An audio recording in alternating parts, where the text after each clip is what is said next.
That is how we get looped into a cycle of insanity, repeating the same thing and expecting a different result. That cycle of failure is unsustainable and it has to end now. Perfection train is back. They take us to the bush and start asking us to call our people to send money. What can be done as an intervention for them right now to stop abuse of all children?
Hello there and many thanks for joining us on News on the Hour on Plus TV Africa.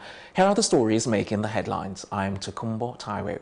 Today is the Presidential and National Assembly elections in Nigeria and we're staying with fluid developments around the country. President Muhammadu Buhari and his wife Aisha have voted in Daura, Katsina State in the Presidential and National Assembly elections.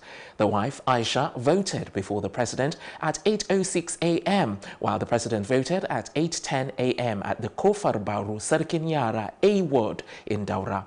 After voting, the president expressed satisfaction with the state of affairs. So good, so good. Nigerians understand that they are behaving themselves. Thank you very much. Are you hopeful? What? The outcome of this exercise. Are you hopeful? Are you hopeful, sir? Very hopeful indeed. If you lose this election, will you accept defeat and congratulate the winner and hand over power eventually? I will congratulate myself. I'm going to be the winner. Thank you very much. Nigeria's Vice President and APC Vice Presidential candidate, Professor Yemi Osinbajo, has cast his vote at the Victoria Garden City polling unit in Lekki, Lagos State. The Vice President voted alongside his wife, Dolapo Osinbajo, at about 10:40 hours. INEC officials at the polling unit where the Vice President voted apologized for the delay of commencement of the exercise. Amidst cheering, the President of the Senate, Bukola Saraki, arrived his polling unit 005 in Ode Okwoboyi Ajikobi Ward, Ilorin West, Kwara State, to cast his vote around 10 a.m. A large group of supporters besieged him despite the heavy presence of security operatives. The number 3 citizen, in company with his mother, Florence, his wife, Tony, and son, Shani, made his way to the polling booth as supporters surged at him. And those other Nigerians, fellow Nigerians that have voted, well done. Those that have not voted, please come out and vote. We have a few hours to go. There's been a massive turnout. Be part of history, come out and vote. Stay safe and be peaceful. At about 10:30 a.m., the Deputy President of the Nigerian Senate, Ike Ekweremadu, voted in his Nkwu Ward, polling unit 003A in Enugu State. Mr. Ekweremadu said, in spite of the one-week extension, lapses were identified in some units in his Enugu West Senatorial District. According to the Deputy President of the Senate, many of his loyalists reported a shortage of ballot papers and incomplete result sheets in some of the polling units in about 2 local government areas in the district. Well, I can see yet a lot of challenges in spite of 1 week delay. As I speak now, having contacted my people, voting is yet to start in a few places. Specifically, I made contact with Udi local government area and I was told the ballot papers for Senate at Amalpe Ward is yet to arrive, and in Uduma Ward 1 and 2, the result sheets are not available. Also in Umuabi Ward, they are still looking for result sheets. Also in Inewe Ward 1 and Atrinu Ward 3, ballot papers are not complete.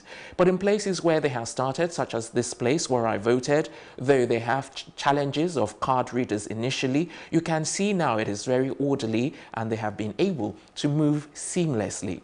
Mr. Ekwere Madu, who said Nigeria can do better going by the amount of human and natural resources the nation is endowed with, however, commended the security agencies for maintaining peace and order. Speaker of the House of Representatives, Honorable Yakubu Dogara's fingerprint was rejected by the smart card reader at his Gwaranga Primary School polling unit of Gwaranga Town in Bogoro local government area of Bauchi State. Honorable Dogara arrived the polling unit at about 9:44 a.m., but the card reader failed to authenticate his fingerprint, as a result of which he had to use the authentication form to vote. His wife, Gimbia Dogara, however, voted smoothly without any hitch whatsoever. Speaking after casting his vote, the Speaker commended the orderly conduct of the elections at his polling unit. He said that he was not aware of how the exercise was going on in other places, but added that if the situation were the same in other units, then INEC had done a good job. The presidential candidate of the People's Democratic Party, Atiku Abubakar, has cast his vote. Atiku cast his vote at his polling unit of Ajia in Yola, North Local Government Area of Adamawa State. His wife, Titi, accompanied him to the polling unit, where she also cast her vote. Former Governor of Anambra State, Peter Obi, was seen together with his wife in the early hours of this morning, casting their votes at the Umudimakasi Square, PUO 19 in Anambra State. Speaking after casting his vote, Mr. Obi said the process was flawed. I can't be tense in trying to do the right thing, so I'm not tense. But I think the system is still a bit clumsy for a lot of people. Look at the time it takes for us to be able to go through the process. And even when I got there, I had to ask because the inks and everything were not proper. But we voted. Or is that to say you don't have faith in the process? I have faith in the process, but that doesn't mean that the process is perfect. From my own experience, and I'm always factual. And you were here, you know the amount of time it took me to go through that process. But apart from the clumsy that you described, the general process, do you have any problems with it? Do you believe it's credible enough? It's too early to comment on it. Here, yes, it's credible enough. Former President Goodluck Jonathan and his wife and mother, Ayi, voted at Unit 39, Ward 13 at the Otazi Playground, Utoke, in the Ogbia local government area of Bayelsa. The former president voted at 9:30 a.m., while his wife, Patience, voted at 9:32 a.m., followed by his mother, Ayi. After voting, the president expressed satisfaction with the conduct of the election. He said that if the election was marred with violence and wrong people elected, there would never be development in the country. He advised any candidate who might lose the election to concede defeat in the spirit of true democracy. Mr. Jonathan conceded defeat to incumbent President Muhammadu Buhari in 2015 before the final results were reeled in. APC national leader Ahmed Bola Tinubu cast his vote in Ward F in Ikeja, Alausa, Lagos. He voted at 11:21 a.m. amidst a large turnout of voters at the unit. The process commenced early enough to give room for all accredited voters to exercise their franchise. Lagos State Governor Akinwumi Ambode has exercised his voting right in his hometown, Ekpe, Lagos State, in Saturday's presidential election.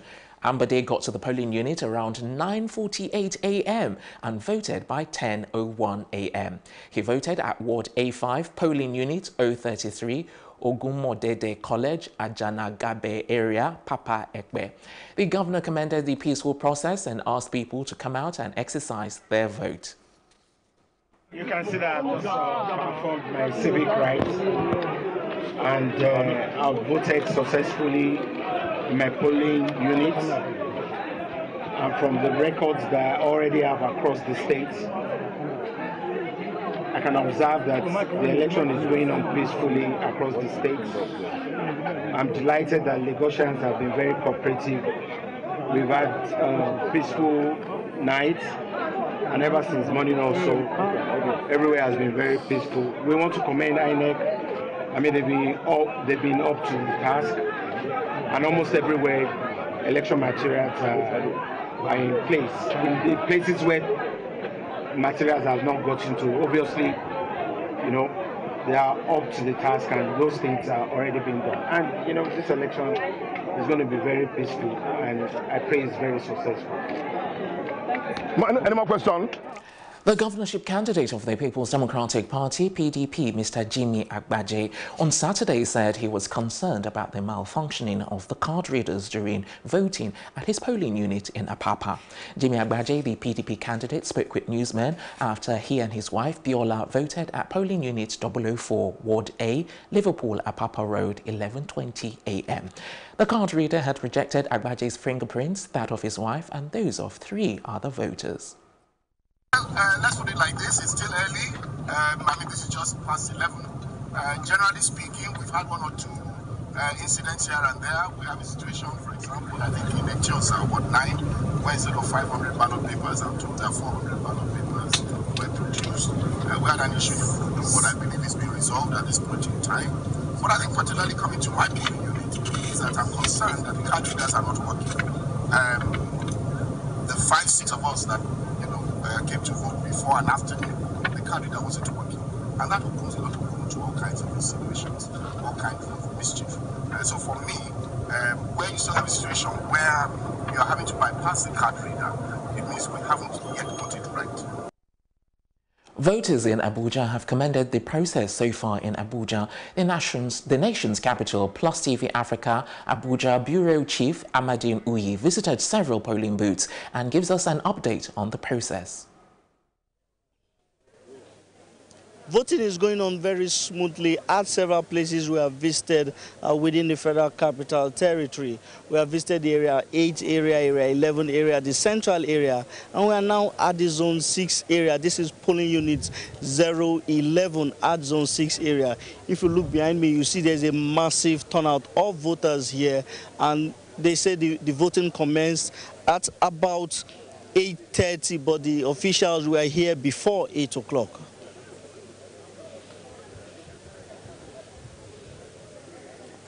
Now, the situation here is akin to what we have seen at several polling units. If you look behind me, you see this area is exactly where the accreditation is done, and then they move down to this area where they have the presidential, the senatorial, and the House of Representatives voting boxes where they drop after the accreditation, where they vote and drop their voter identification for the candidates. But one notable thing about this polling unit is that if you look at this side, you see a very massive crowd. Now, we spoke to some of the voters who say they are impressed that there's so much order at this polling unit. They said the voters are even arranged alphabetically to reduce chaos, or rather to prevent chaos. Voters in the Nigerian capital, Abuja, were left waiting for election officials who only appeared several hours after polls were meant to open on Saturday. When gates to the city's Maraba polling center were eventually opened, the large crowd gathered outside rushed through, while some people resorted to climbing over a fence to gain entry. A woman who collapsed to the floor during the rush was assisted by fellow voters. Nigeria's elections were postponed by a week to February 23, just 5 hours before polling units were set to open last Saturday, February 16, causing shock and disappointment among many voters. The Electoral Commission said the postponement was due solely to logistical factors and denied political pressure had played any part in the decision. I'm not happy with the delay. as they say, we're supposed to board early because around 2, they'll close everything. So after that, they don't start anything, so I'm not happy. These polling booths, they say about 20,000 registered voters.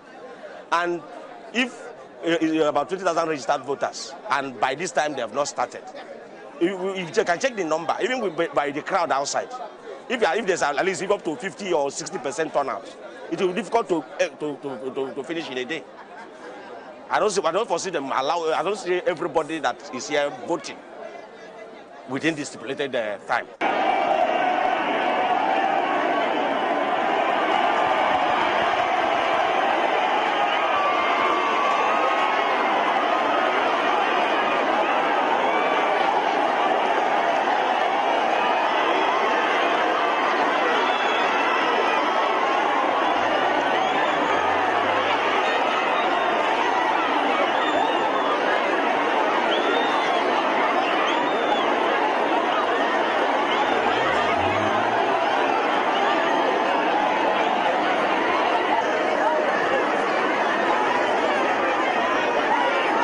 Polling in Warri South Local Government Area Delta was held up for some time by some ad hoc staff of Independent National Electoral Commission (INEC) demanding payment of their allowance.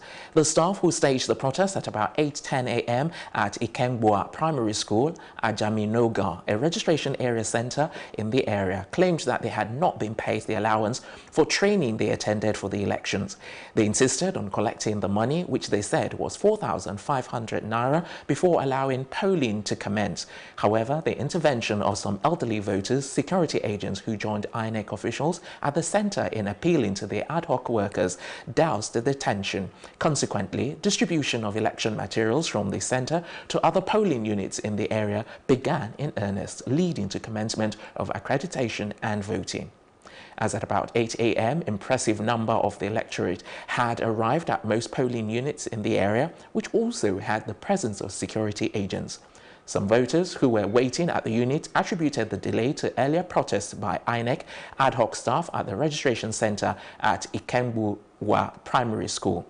At Ubori Koko, Ward 5, Unit 5, Efurun, Uvwe Local Government Area, materials had not arrived as at 9:07 a.m. The card reader for Ward 2, Unit 3 at Ifaki Ekiti malfunctioned in the early hours of Saturday, but the Independent National Electoral Commission intervened promptly by replacing the card reader, giving room for the long queue of voters to be attended to. A senatorial candidate for Ekiti North, Senator Olubunmi Adetumbi, who voted at the unit, said, "I have voted after a lot of hassles following malfunctioning of card readers. We made a report to INEC officials and they brought replacements. All has been well since, except for the backlog in the terms of the long queue." Senator Adetumbi, who said security had been okay, said no incident, no noise, no unrest, and there has not been any reports of violence. The turnout has been very impressive compared to how it used to be. Also, a former governor of Ekiti State, Segun Oni, who voted at Oriolode Unit, Ward 2, Ifaki Ekiti, expressed satisfaction, saying reports from all over the town showed everything was okay. Oni, who said he was impressed with the turnout, said it is like the people are well informed about what will be their gains in participating in the electoral process. And on to African news right now. Israel has opened its first embassy in Rwanda on Friday, offering support to the East African nation from health to education and agriculture, as well as communication technology, including cybersecurity. New Israeli ambassador Ron Adam said after meeting with Rwanda's President Paul Kagame that this country shares a lot of similarities with the state of Israel and offers a lot of ground for mutual cooperation. The two countries, both with histories largely defined by genocide, already have close ties, including being embroiled in a controversial 2018 deal that sought to deport African refugees and asylum seekers from Israel. Israel said it could possibly send refugees to Rwanda, a proposal widely condemned by rights groups. Kigali always strongly denied any such deal. Rwanda, a largely Christian nation, has said it is keen to encourage tourists to the country, especially to see its famous mountain gorillas. Israel already has strong ties across East Africa, especially in Uganda and Kenya, but is expanding its diplomatic presence on the continent. In January, Israeli Prime Minister Benjamin Netanyahu visited the majority Muslim nation of Chad to restore diplomatic ties after a decades-long break. And now on to foreign news. 2 people have been killed as tensions are on the rise in Venezuela over humanitarian aid on Friday, when violence broke out in a village near the Brazilian border. It's reported that Venezuelan soldiers opened fire on people who tried to stop a military convoy, killing 2 villagers and several others wounded. Meanwhile, the civilians involved in the clash have been accused by a spokesman for the state governor's office, Diosdado Cabello, a prominent figure in Maduro's Socialist Party, of being from violent groups directed by the opposition. Tensions have increased since Juan Guaido invoked the constitution to declare himself as interim president last month. Meanwhile, Maduro has denied there is a humanitarian crisis. President Nicolas Maduro closed the crossing with Brazil after it said it would send aid. That's our news roundup of events at this hour. For more news updates, please follow us at Plus TV Africa on Facebook, Twitter and Instagram, and do subscribe to our YouTube page at Plus TV Africa. We'll be back later with more stories making the headlines. Do join us again. I'm Tokumbo Taiwo. Do have a great day.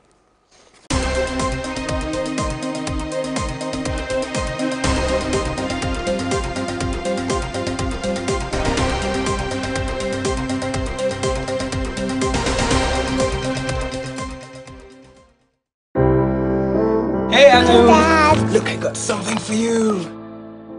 A football chassis? Hey, Adu, come watch a game with your uncle and I. Please, come. I'm okay, thanks. The kind of person that you asked me to be. My brother say he love me, I love him too. I tell him I will do anything for you. But it's strange. Did you see how many goals they have scored? I no get you. They scored 2. I look up like this, say, who are you? So, Daddy, you showed those blues pay yesterday, right? You sure did. Those 3 points are sure for us today. Remind me how. Game's about to start. Quick, please.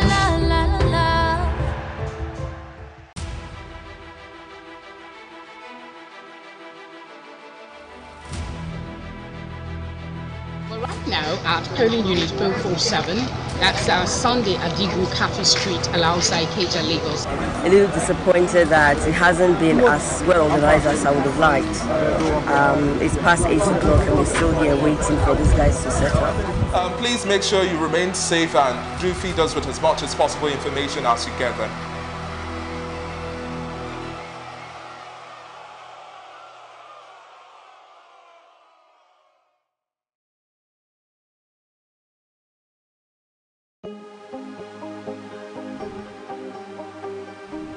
Is it for upcoming artists to blow in Nigeria?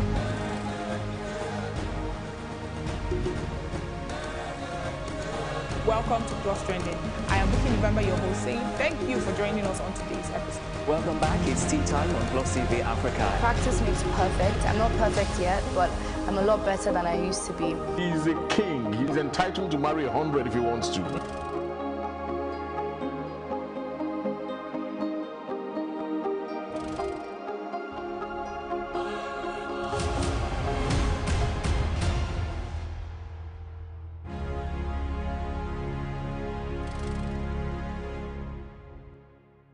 My name is Bolanho Swayaudu. Okay. What's your experience coming here to vote? Well, my experience, as you two can see, is quite peaceful and calm. The elections are going very smoothly. There haven't been any hiccups. So from all indications, the voting at this poll has gone quite peacefully and as well as one can expect it. Is there any issues of card reader? Was it difficult to vote the accreditation process? The accreditation card reader, everything for me went very smoothly. There were no hitches at all. It was hitch-free. I don't have any complaints about what has gone on here today. Thank you very much. The voting process so far, so good. It's okay, but they didn't start early. But when they started, it's easy. My card got verified.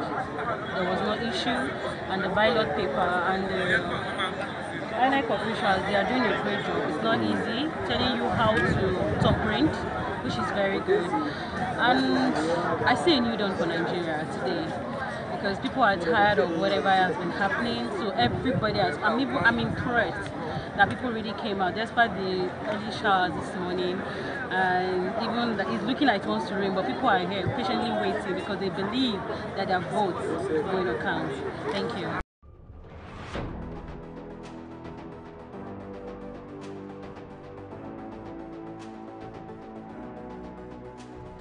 First point of accountability is asking questions. Hello and welcome to Plus Sports and Plus TV Africa. I am Udoka Njoko. Hi everyone, welcome to Plus Training.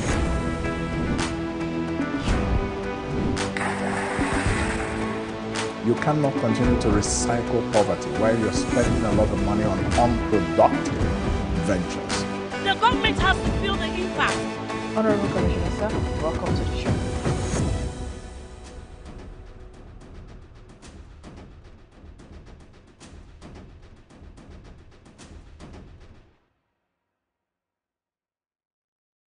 My name is Nne Isikalu. Okay, what was your experience? I would say the experience was okay. The process this year is a lot better than 4 years ago, because 4 years ago you come do accreditation, go back and come and vote, but this time around you do your accreditation, after that you go ahead and vote, so I think it's easier. This TV station, Plus TV Africa, is designed to help to create a paradigm shift. The more we tell our stories, the more we learn from whatever our past mistakes have been. We can be much more than we are. We should be doing a lot in refineries. And we are definitely investing in our staff. We're training, we're developing, we're creating the kind of workforce that will be the envy of the international broadcast. The quality of the reportage, the quality of our presentation, the quality of our production will be obvious. We're saying that we want to reach Africans wherever they are and get the message across to them. That's what Plus TV Africa is all about.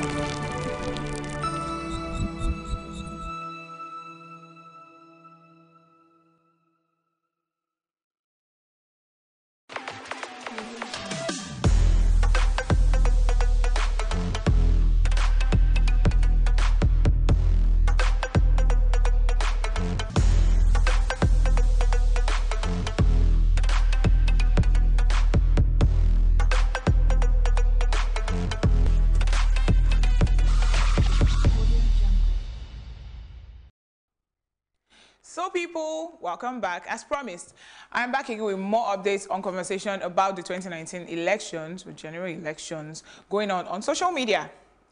Aisha Buhari, the wife of the current president, is trending on Twitter.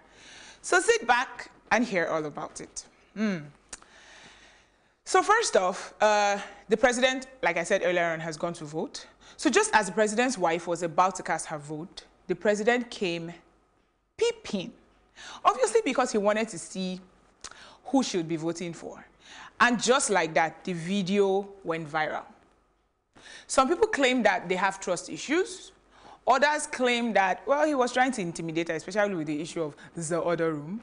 And some other people just saw it as a harmless joke. I mean, yeah, the couple. Well, first off is at Chosen Somto, and he says General Buhari had to escort his wife, Aisha, to confirm she voted for him.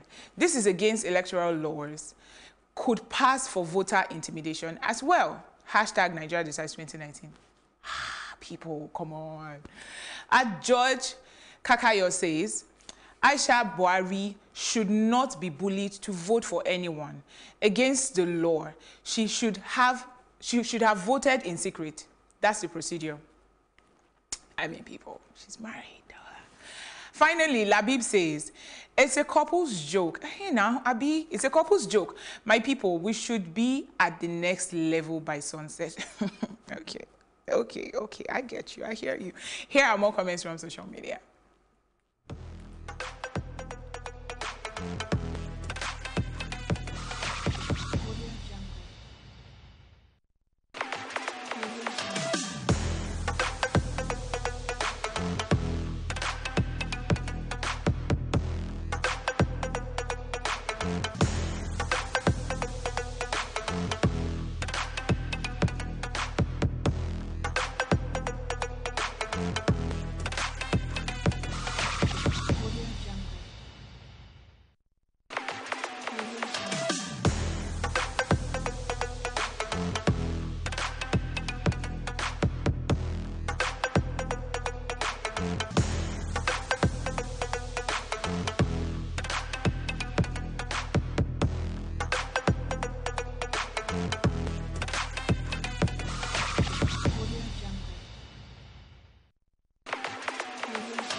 That's all for now, people, but I'll be back with more updates, so stay tuned and please visit and drop your comments on our social media platforms at +V Africa on Facebook, on Twitter, and also on Instagram using the hashtag #PlusTrending, and then we could take your comments, of course. And then please subscribe to our YouTube page at +V Africa also for more trending topics.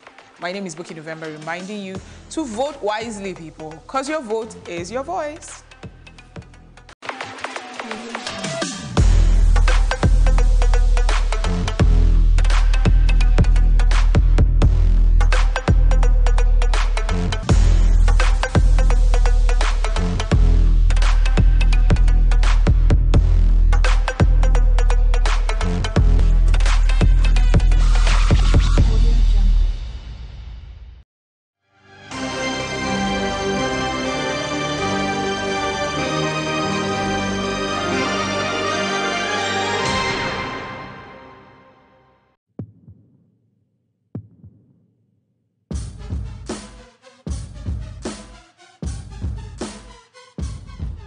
I feel it, we feel it. Can you feel it? The Niger spirit. Do you feel it? Cause I feel it. We all feel it. The Niger spirit. We don't just feel it, we live it. And if you get it, you got the Niger spirit. This Niger spirit, we breathe it. Best believe it, real as my heartbeat is. The Niger spirit, you can't beat it. So even when I lose, I am not defeated. We all breathe it, we all bleed it, we all live it. The Niger spirit, the Niger spirit. We love it, we live it. Niger all the way. Niger all the way.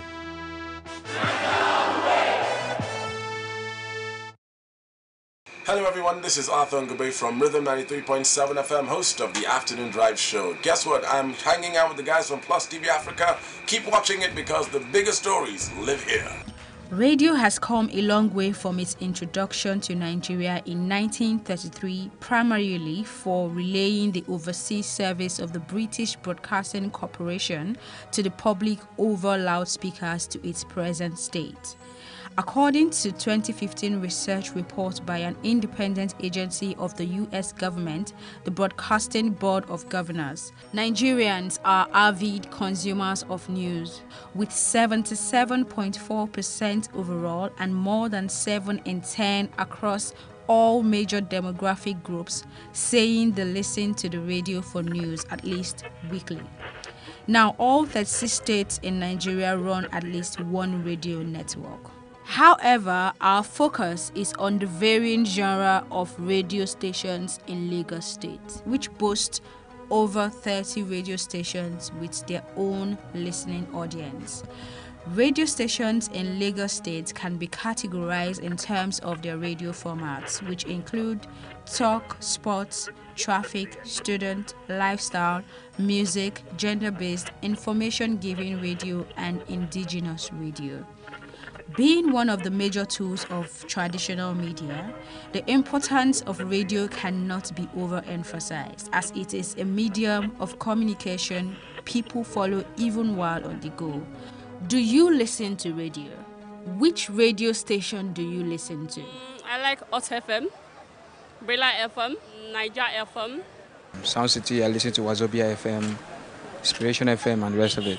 I listen to Nigeria Info and Sound City Radio. Most times music because I'm not a football fan. I like inspirational content, so it could either be music or talk shows. Most of the times I listen to music and news. Sport programs sometimes and a few musical, of course.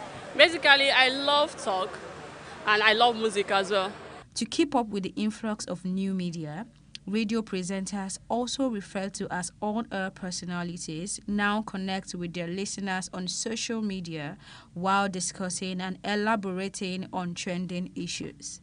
Plus TV Africa caught up with some radio show hosts to see what it feels like behind the scenes. Africa's much more music station, Rhythm 93.7, where hit music lives. Unilag FM 103.1. Movies breaking at the cinema this weekend.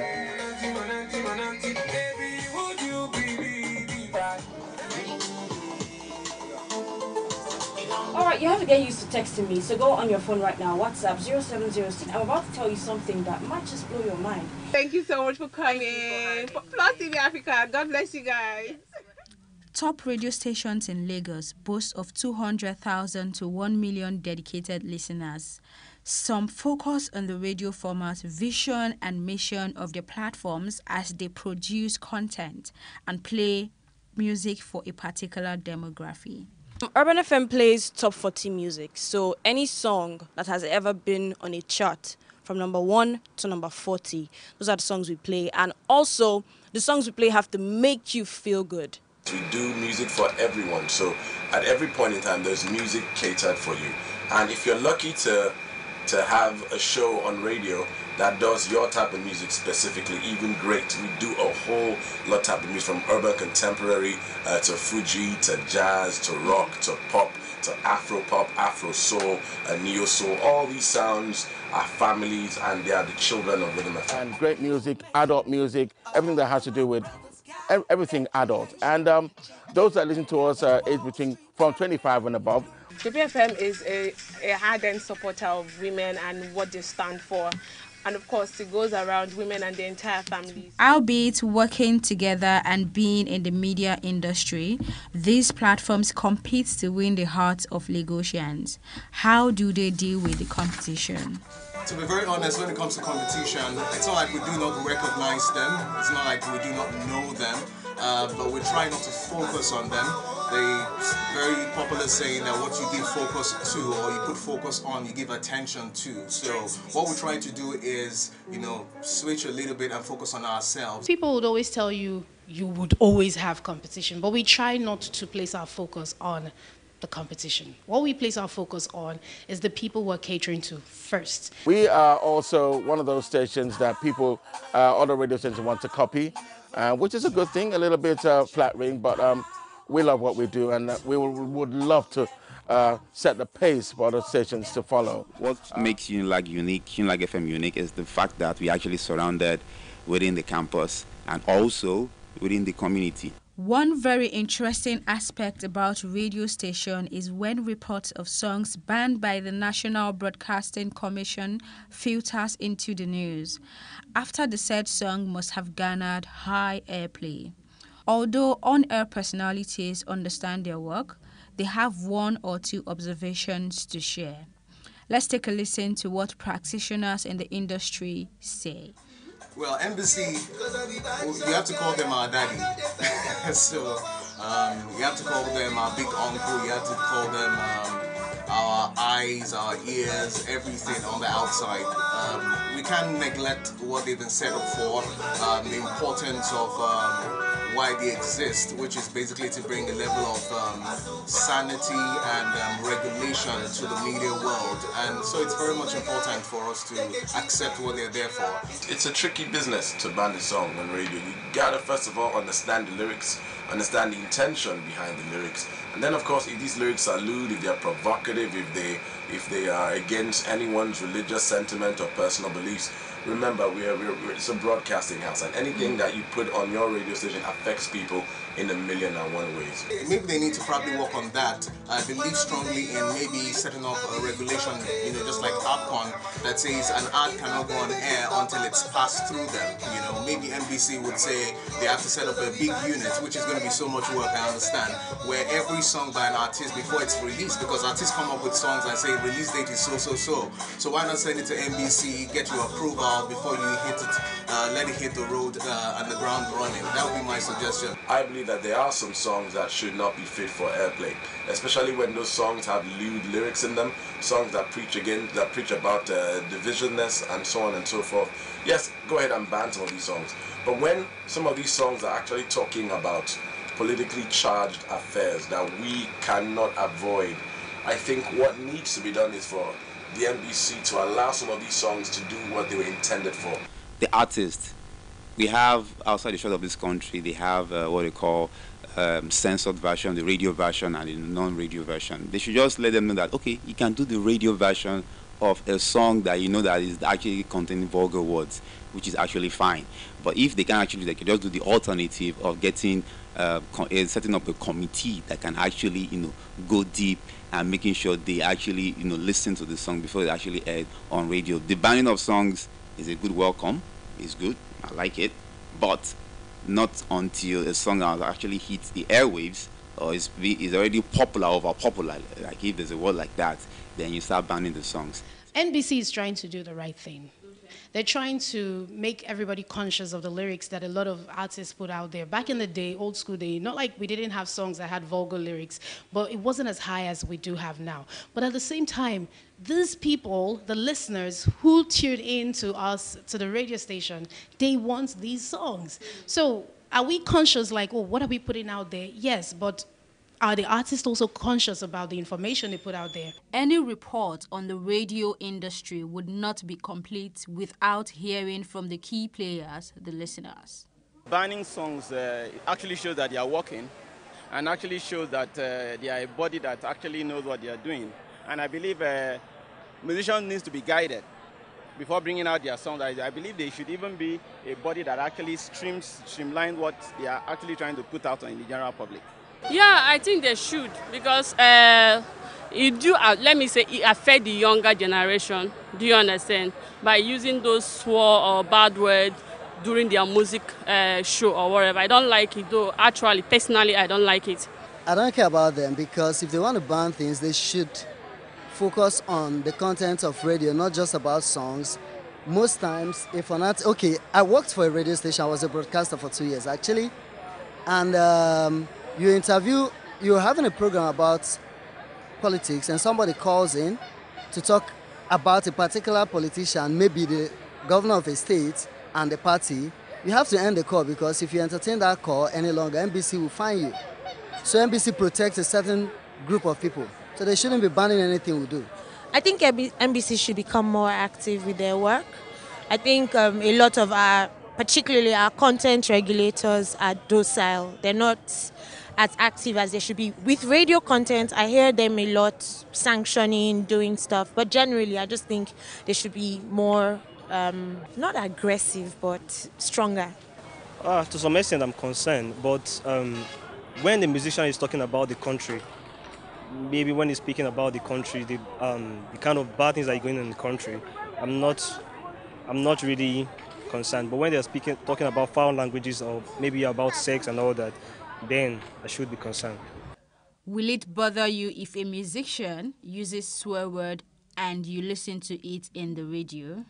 Yes, it does, because it's like trying to import a culture which is not ours. Because I know the Americans that actually use most of those swear words and it's normal there. But considering our background, it does bother me. Actually do bother me. I don't like that part of swear word. Whenever they use it, I don't like it at all at all. If we have a well-regulated media structure, it's not supposed to be played, such words. But it doesn't bother me because of a lot of our leaders are doing things that are worse and more dangerous than the swear words. And we take them. We have no options.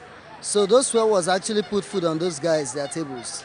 Allow them to swear for who they want to swear for, man. Well, I think people have a right to say what they want to say with their content, but I think that there should be someone who stands to say this is not for public consumption, this should be monitored or this should be limited. So even if people do whatever they want to do, there should be someone saying this is where you stop. Frankly speaking, I'm not really concerned because this is Nigeria and everybody is doing everything they need to do to make a living. Yes, I'm really concerned about it. There are some songs that are not supposed to be played on air, because some languages that are being used in the music. So it's not for little children. They are not really, good. Radio genre in Lagos State is increasing at an alarming rate, and with over 30 radio stations currently in Lagos, the industry is at an all-time high and it can only expand and increase further. Elsie Godwin reporting for Plus TV Africa. My name is Experience Wise, okay, and of course I'm live here on Top Radio 90.9. Keep watching Plus TV Africa, and of course, like they say, big stories lives here.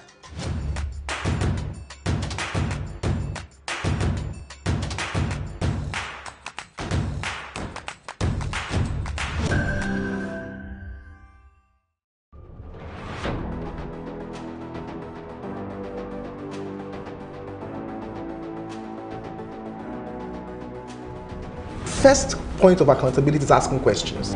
Hello and welcome to Plus Sports and Plus TV Africa. I am Udoka Njoko. Hi everyone, welcome to Plus Training.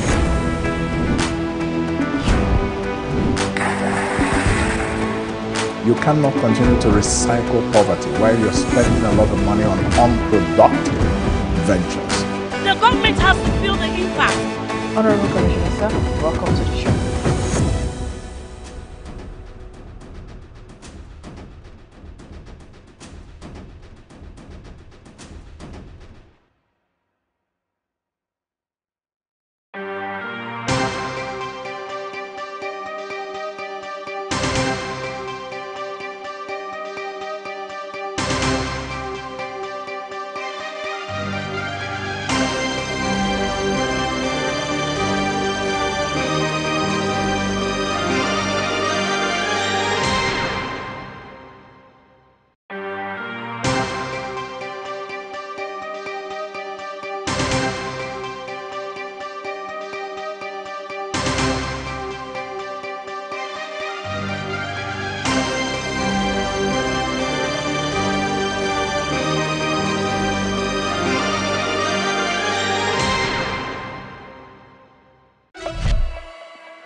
you for staying with us. The Independent National Electoral Commission, INEC, has extended the voting time in some polling units. Now, that commenced late. We know that INEC Commissioner for Voter Education, Mr. Festus Okoye, made the announcement and said that the decision was reached following the inability of some polling units to begin voting at 8 a.m. and the number of hours lost. Yes, and we still have Najib Bello and Segun Shokmito, public affairs analyst, in the studio to look at developing stories across the country. Good afternoon, gentlemen. Now, we were expecting initially that 2 p.m. was going to be the call-off time, but it's now 3 o'clock and we have a few minutes to go to 3 o'clock. Do you think the 1 hour extension really would have necessarily changed anything, using the case study of the place where they started voting at about 12:40? Of course, since they've already been at the center, the people are already at the center, I think they will be able to allow everybody who appeared before 3 p.m. to vote in that center. So I think it does make a difference. However, I wish the units which started very late, I wish they had more time, maybe 4 p.m. I think 1 hour is not enough for places that there was delay of up to maybe 4 hours, 5 hours. It's actually 10 minutes to 3 already. Exactly. So I think even a longer extension would help. But then we are talking about people who would just be coming. In terms of people who have already been at the venue, at the polling units, I think 3 p.m.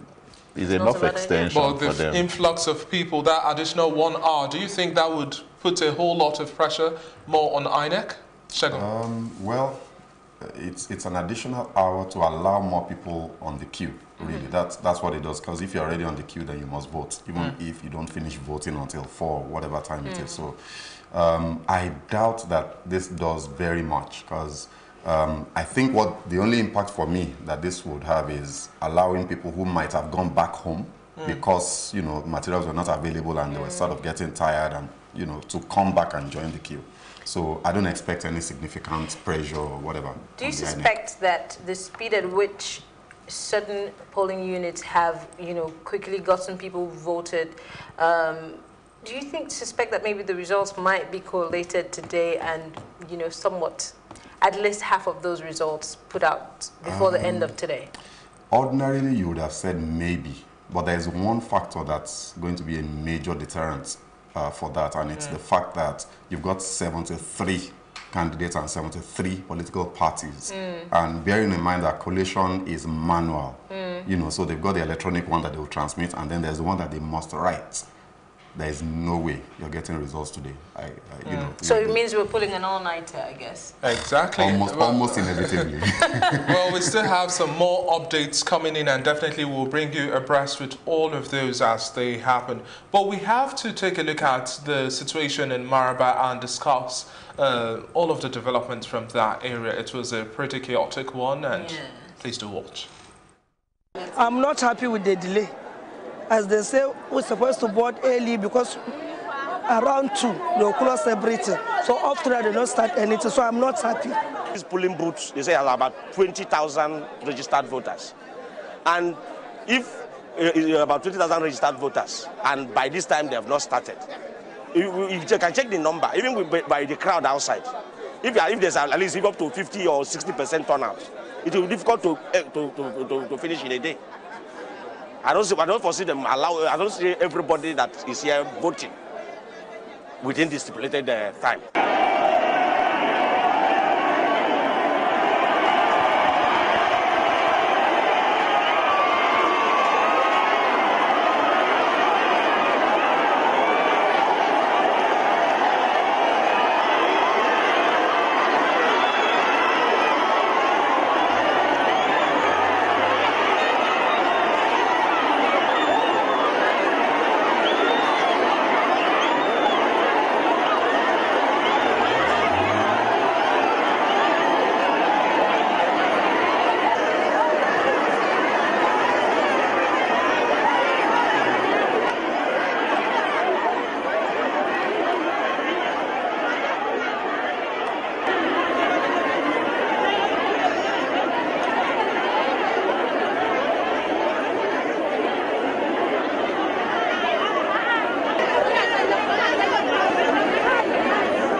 My goodness, I have never seen anything like that in the history of elections in Nigeria. Throngs of people. I know. There was a woman who was being, fanned somewhat. It's like she almost passed out. That could have been a stampede of sorts. Look, the security agents were overwhelmed. They literally would have pushed that gate down. Najib, quickly, weighing on this. This is lack of planning, lack of organization. They knew the volume of people that would be coming to that center. And when you have a situation like this where there is a delay, there's no need to lock the gates. They should have allowed the people come inside the center, sit around and wait for materials to arrive, not lock the gates and create that huge mob outside. I think someone should be sanctioned for this. Well, they would say that's their own means of doing some crowd control. Shegun, don't you think? Because if they allow people to queue in, that would be an endless queue. Look at the number of people there, in thousands, I think. Yeah. I'm sure it's one of those centers where you've got multiple polling units, maybe even voting points, and but like Najib said, come on, it's just logic. You can't lock your gates against that many people only to open it with one single access point. That's exactly what's going to happen. Causing a stampede. Actually, they didn't even open it. It was when they were trying to make way for the electoral materials. But I think it needs to be said that we don't know what the procedure is for INEC when it comes to arrival of materials. Ordinarily, INEC should have gotten there before voters. This was 10:15. Yes. So what's the procedure? Are voters supposed to be allowed into the polling center before INEC is on ground or not? I'm not sure about that. So maybe that's why they locked the gate, because INEC itself was not on ground yet. But whatever the case may be, I think the security guys should have used the initiative and understand that once you open this gate with this throng, there's going to be a stampede. One of our previous guests had said that when you talk about logistics, security agencies have to have some basic knowledge of how to handle all of these things, working in consonance with INEC. So just as you've said, maybe if that common sense was common, they could have known that, look, let's let them just come in their numbers, find where to sit and wait quietly. I mean, you could even have allowed them to come in and perhaps guard them, maybe form a cordon and guard them away from the main area where the rack activity is going to be happening or where the setting up by INEC would happen until INEC is ready, and then you say, you have form a queue, rather than, barricade the place. You also saw how that official was just waving a hand helplessly, overwhelmed. That's the word to use to describe it. Once again, we see a situation where our security operatives can't seem to necessarily help coordinate the process. I saw pictures were published in a paper how NSCDC were getting prepared. That's the civil defense. They're getting prepared for elections. When they were training them, they showed them carrying guns, pointing. That is not the kind of training they need for this kind of events.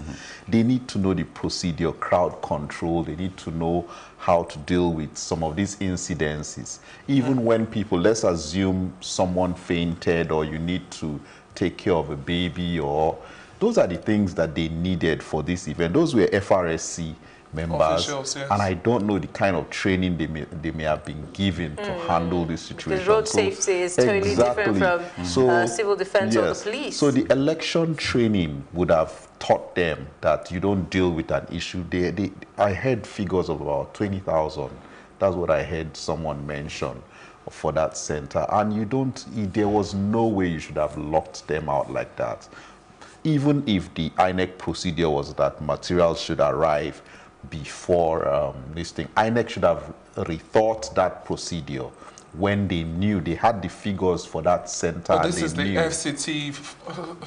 How difficult is it to transport the materials there? This is the central, the federal capital. It's weird. It's crazy. Well, let's just move away from that and talk about other things. Pockets of violence in Lagos. I think we were a bit too hasty to commend Lagos for peaceful conduct, because we're getting feelers from different parts of Lagos, especially Okota, which is... As well as Oshodi. But in Okota, we see the sensitive materials being burned right in front of the electoral officers, and then in Oshodi there's also been violence. So it just, I heard you say something very interesting, saying that's the real Lagos. Is that really Lagos? That's another side of Lagos. That's the other side of Lagos. The side of Lagos we are seeing. That's why I said, when you said you were surprised with Apapa, I think Apapa is one of the calm, it really is one of those calm parts of Lagos, not Olodi Apapa or whatever they call the other areas.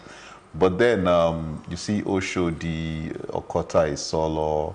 Then perhaps what I've seen is mainly the stronghold of the opposition. We know that Oshodi generally can be chaotic, but I think there's a pattern I'm seeing among where there's violence and it's looking like it's in the strongholds of the oppositions. But I wonder, I saw a video of gunshots and people were running. It's difficult for me to understand how the security agents, how they would have seen or looked at this happen. I thought they would have been better prepared to handle. Now we have images on our screen, and that's from Okota. As we can see, the sensitive materials have all been burned. You can hear a woman's voice screaming at the background.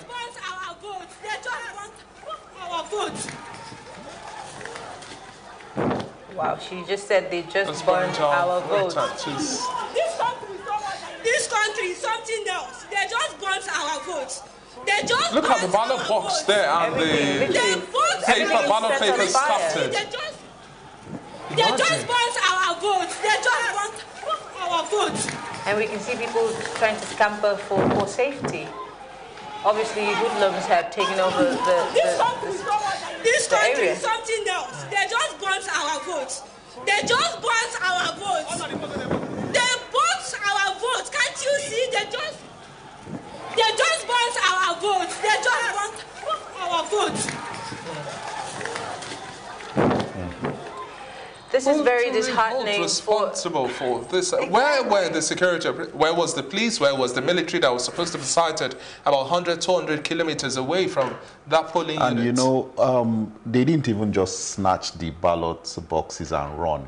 Burning is even a more settling, they settle down to burn. You don't just throw a match and so it's as if they took their time, grabbed the ballot papers. Well thought out. But that's where we are supposed to have our reporters or the average Nigerian who is filming and capturing this moment. When you see the likelihood that some breakout is going, just try as much. If it is just one person's image, you discreetly get that information and then you can now share it with the world or relevant authorities and ensure this individual is brought to book. Yes, I know safety is important, but they just went our votes. Who are they? Yes. How do we hold people responsible? The thing is that in such situations, you have to remember that people are, you basically default back to self-preservation, you know, and it's all hot. You're thinking of your safety first, and I don't think it'll take a huge amount of presence of mind to stay back, hide. You have to be a journalist by nature. You've got to be a journalist or somebody, you know, like that. You know, so I'm not surprised. One of the other versions of that video that I saw, there was actually a policeman standing right there when the chaos started. He was right there, but you know, like we said earlier, he would have been helpless because whoever's done this he couldn't have come alone. There would have been a group. But does this translate to free, fair, credible elections then? If we have the IGP saying we are going to have free, fair, credible elections and the police are well equipped and trained? It's unfortunate, you know, like we've said earlier, our electoral history, anywhere in the world anyway, you can't have an election that is completely free, completely fair, and completely credible. It's the degree that you need to be interested in. So for me, I'm hoping that this will be an isolated incident, some hot-headed politician somewhere who's decided that this is the best way to disenfranchise those people, because obviously that's the objective. If you're burning the ballot, you don't want the vote in that center counted. So what is the fate of that particular area? Does it mean that we're going to have a rerun of the elections? Well, it all depends on INEC. I can't guess what INEC would do right now. Possibly they just notify that center. Possibly, I don't see a rerun coming for the presidential elections. I don't see a rerun of that center. Then one thing I want to mention is there may be it is possible that nobody took a picture or video because the way they may have stormed, the thugs or whoever did this, the way they may have stormed that place may have been gunshot first. So if you are hearing gunshots coming to your direction, you run. Run away. From what I'm seeing in that video, the people started coming back later. That was when that video was made. I'm just making an assumption based on what I can Because at the gather. time we saw the ballot papers had burned almost so out. it's possible that they came with full force violence, shooting in the air, and people ran away. So they settled down and did all that. Then when the people came back was when the video was being made. So it's difficult for someone to decide to take pictures right then or make a video right when it was happening.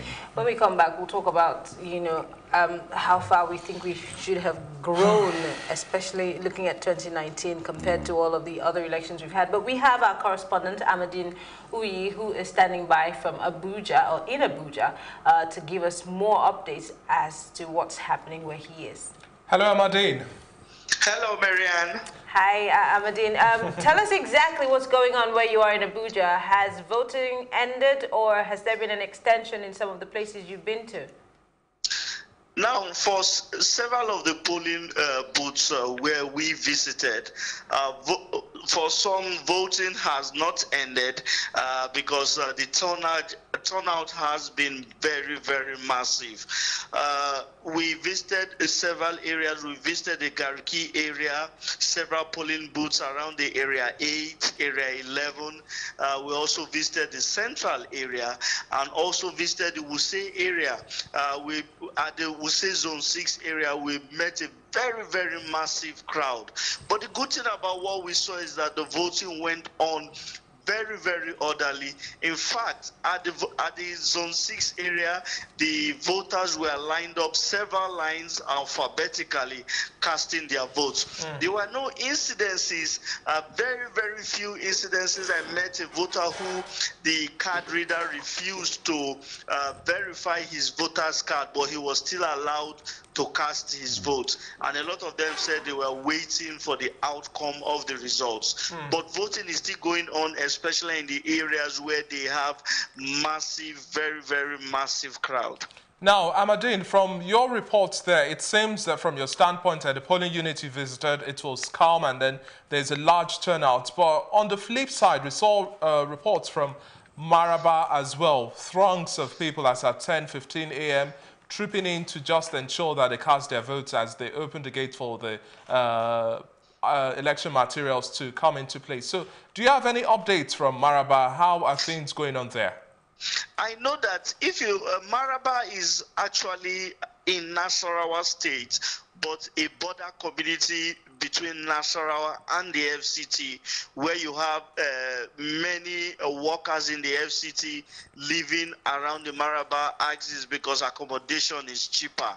But there are several communities like that, several local governments in Nasarawa State that the proximity to the city center is very close. So most of the time, people even assume they exist within Abuja, but they are actually in Nasarawa State.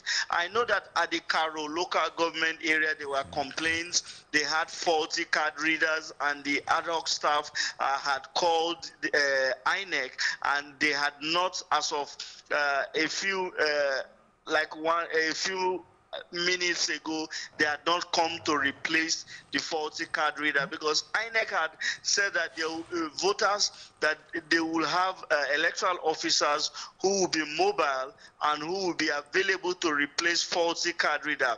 Now, the problem with the Maraba area is that the place is densely populated, so their voters and a lot of them came out to exercise their franchise. So the problem is just the crowd, getting to control the crowd and ensure that everybody that has come out to cast their votes are given the opportunity to vote. Interesting. Well, what we could see from what we saw in that video, the security operatives were seemingly overwhelmed by the people. It looked like a whole village came to one polling unit, and as you have rightly said, that place is densely populated. Have you heard of any disturbances whatsoever, apart from the fact that there was almost a stampede? No, I think if what we observed this morning was that the security operatives were on ground. In fact, there were several checkpoints around the city center, and so you had to have an INEC accreditation to be allowed to pass such checkpoints. In fact, a lot of people were frustrated because they were trying to reach their polling centers, and if you met a checkpoint before your polling center and you were mobile, you would not, your car would not be allowed to cross the checkpoints. That was the problem we witnessed this morning. But now for the Maraba area, you are talking about one polling booth, but there are several. In fact, most of the polling booths around that area has a dense population. So the issue of having so many voters coming out to vote is cut across that axis, the border communities, not just Maraba. You have Maraba, you have Karo, you have Jikwe, you have Karisha, and they face the same problem. But from when we passed, we had not noticed any critical incidences. Now, most of the time, these areas are not areas that are prone to violence or prone to critical incidences during election. But like I said, it's just the crowd. When we passed those areas, they had not posed a threat to security agencies. It was just a need for the ad hoc staff and the security agencies to try to be more organized. All right. And it's already past 3 o'clock. Do you think that we'll see collation of results start trooping in as much as possible from these densely populated areas? Because no, if... the idea is that the results can only come in when voters have finished voting. Remember that INEC did not say voting will stop at 2 p.m.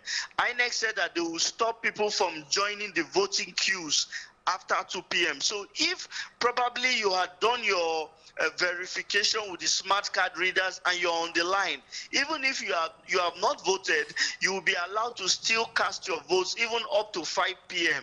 INEC chairman had earlier said that the smart card readers had been configured to shut off by 10 p.m., giving room for areas where they have a very, very dense population to still cast their votes hours after the official closing time for voting.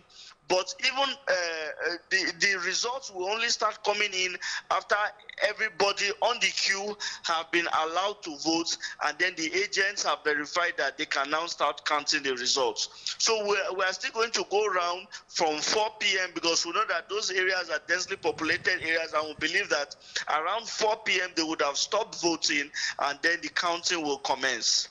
All right, thank you very much, Ahmadine, for speaking with us. We will contact you much later to find out more if there be any recent developments in Abuja. Thank you very much.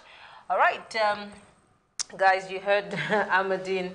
Apparently, he's still saying that this issue is pinned on INEC staff and, of course, security agents as to how they handled the situation. If it were to be properly handled, we probably wouldn't have had the situation we had in Maraba. And he also talked about the fact that it's densely populated.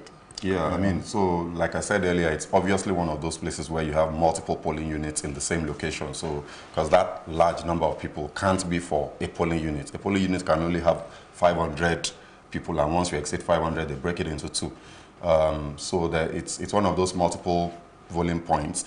Obviously, if it had been, what I think is, if it had been a different person, a different human being responsible for that place, you might have had a different result. It's down to the initiative and discretion of the guy on ground at that point to manage that situation properly, and whoever was responsible just, I'm sorry, didn't think. And the question that I wanted that skipped my mind while we were having that conversation with Ahmadine was, I even wanted to know, persons with disability, how did they manage through that crowd? Really? That's what we are saying, mismanagement. They mismanaged that venue.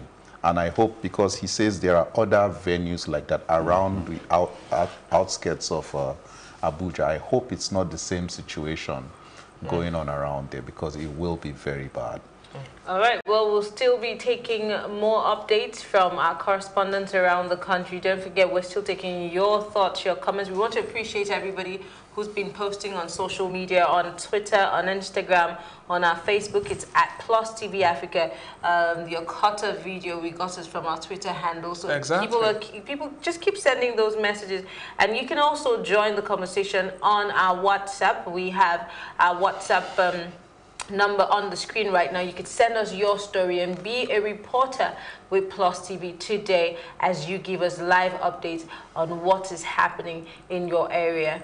Would like to continue looking at those updates, pictures, videos. I mean, we heard that there was a situation also with ballot papers in Abuja. We're yet to ascertain how true that is.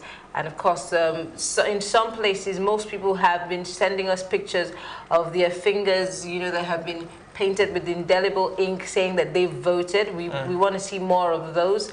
And of course, if there's peaceful, you know, a peaceful atmosphere where you are, please let us know. And if there be any disturbances, also let us know. Hopefully, we can still speak with an INEC representative. We know they're having a busy day, but we would love to hear from them because there have been so many issues that need to be addressed by INEC. Most definitely. Well, the conversation continues in just a moment. We'll just take a quick break and be back in just a moment.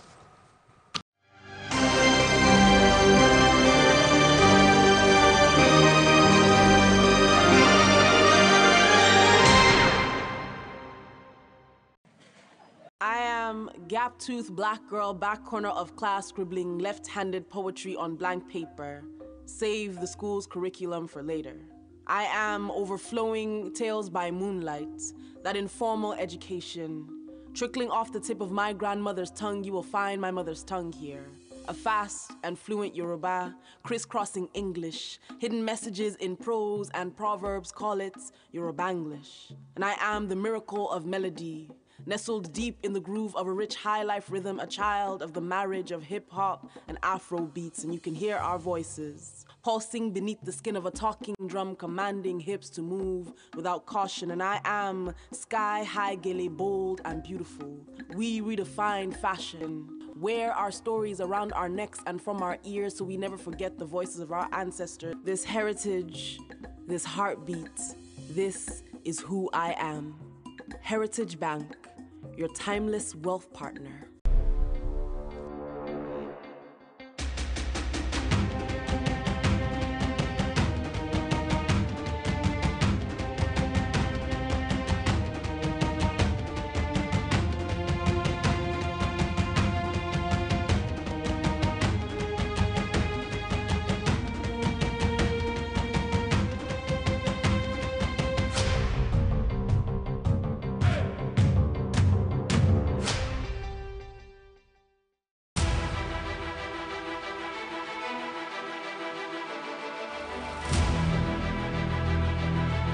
Now at polling unit 047, that's Sunday at Digru Cafe Street alongside Keja, Lagos. A little disappointed that it hasn't been as well organized as I would have liked. It's past 8 o'clock and we're still here waiting for these guys to set up. Please make sure you remain safe and do feed us with as much as possible information as you get them.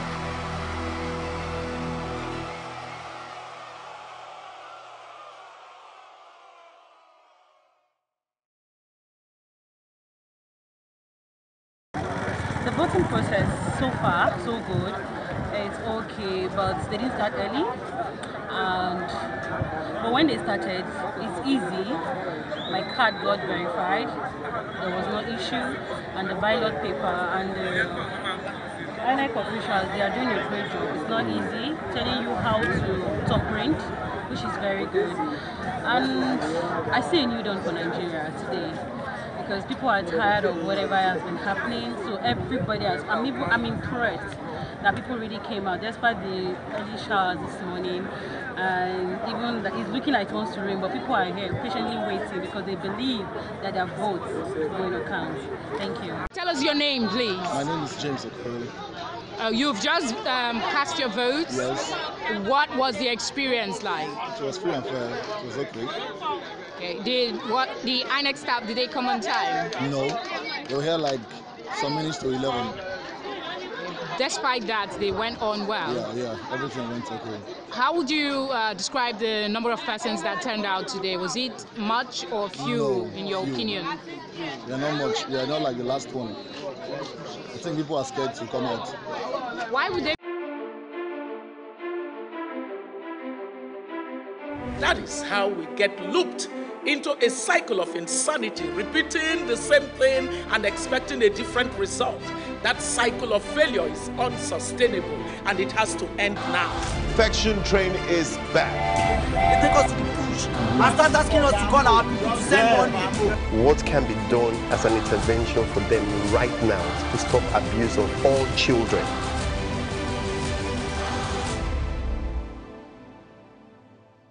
Tell us your name and your position here. Okay, I'm Agumago Oscar. I'm the presiding officer for this polling unit. This polling unit is polling unit 36. And though we started late, but the election has been going on successfully. People has been doing their best, and we also, as the officials, have been also doing our best. So, as you can see, it's been like a smooth one, and I believe everybody's happy. And at the end, the winner will take the lead. So we're just hoping for a more successful one before the time runs out. What would you say about voter turnout today? Yeah, voters turnout. They were, the place is kind of sparse. So I don't stay around here, so I don't know how people normally live here. But turnout was great. My name is Bolanho Sayaolu. Okay. What's your experience coming here to vote today? Well, my experience, as you two can see, is quite peaceful and calm. The elections are going very smoothly. There haven't been any hiccups.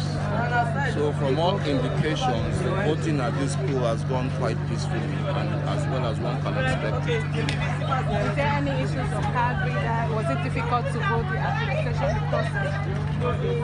The accreditation card reader, everything for me went very smoothly. There were no hitches at all. It was hitch-free. I don't have any complaints about what has gone on here today. Thank you very much. Well, I'm really excited, but I hope my vote will count. This is my first vote in Nigeria, so I'm excited about it. A little disappointed that it hasn't been as well organized as I would have liked. It's past 8 o'clock and we're still here waiting for these guys to set up. Yeah, but it's amazing. I mean, it's lovely to be part of the process, so I'm just, looking forward to voting.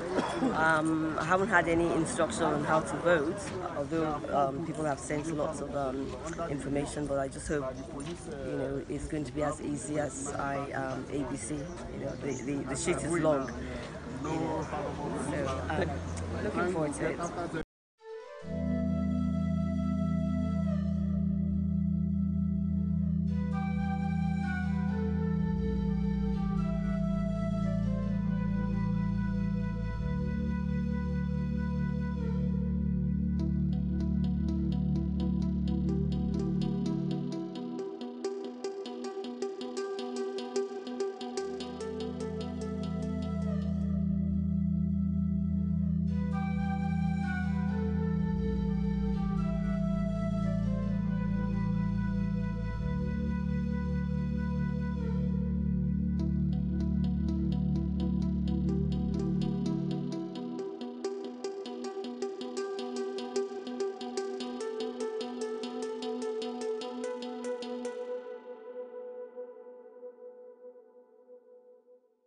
The process has been very peaceful, as you can see.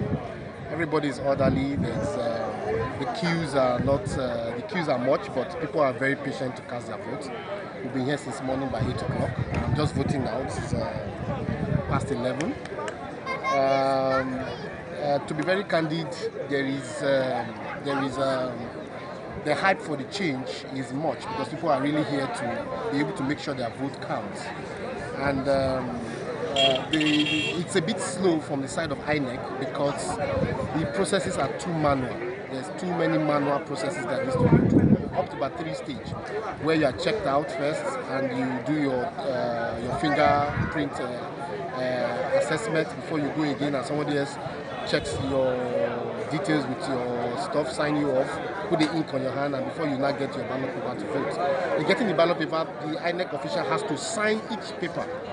I think the process is too manual. We should do better next time, bringing in more IT sophisticated processes where once your card is checked, then the process should be done and you can go and vote. So the reason why we have so many queues because the process is so manual from INEC, but overall it's been peaceful, it's been fair, and I hope the results will count at the end of the day.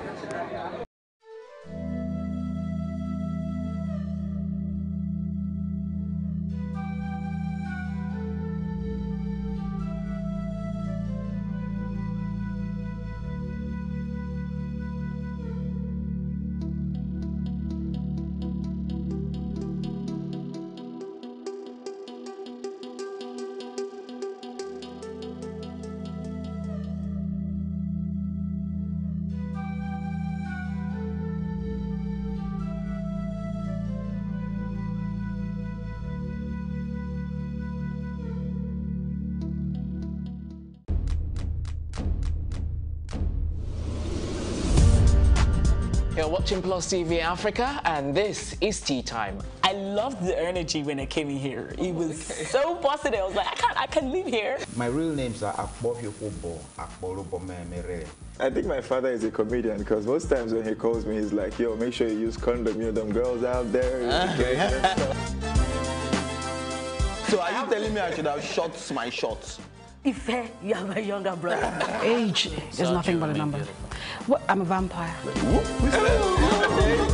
I believe in equal rights for women, and I also believe that a man is the head of the house, so we need to draw our limits somewhere. It feels so good. Now can I do my jam now? Yeah, you can. Thank you.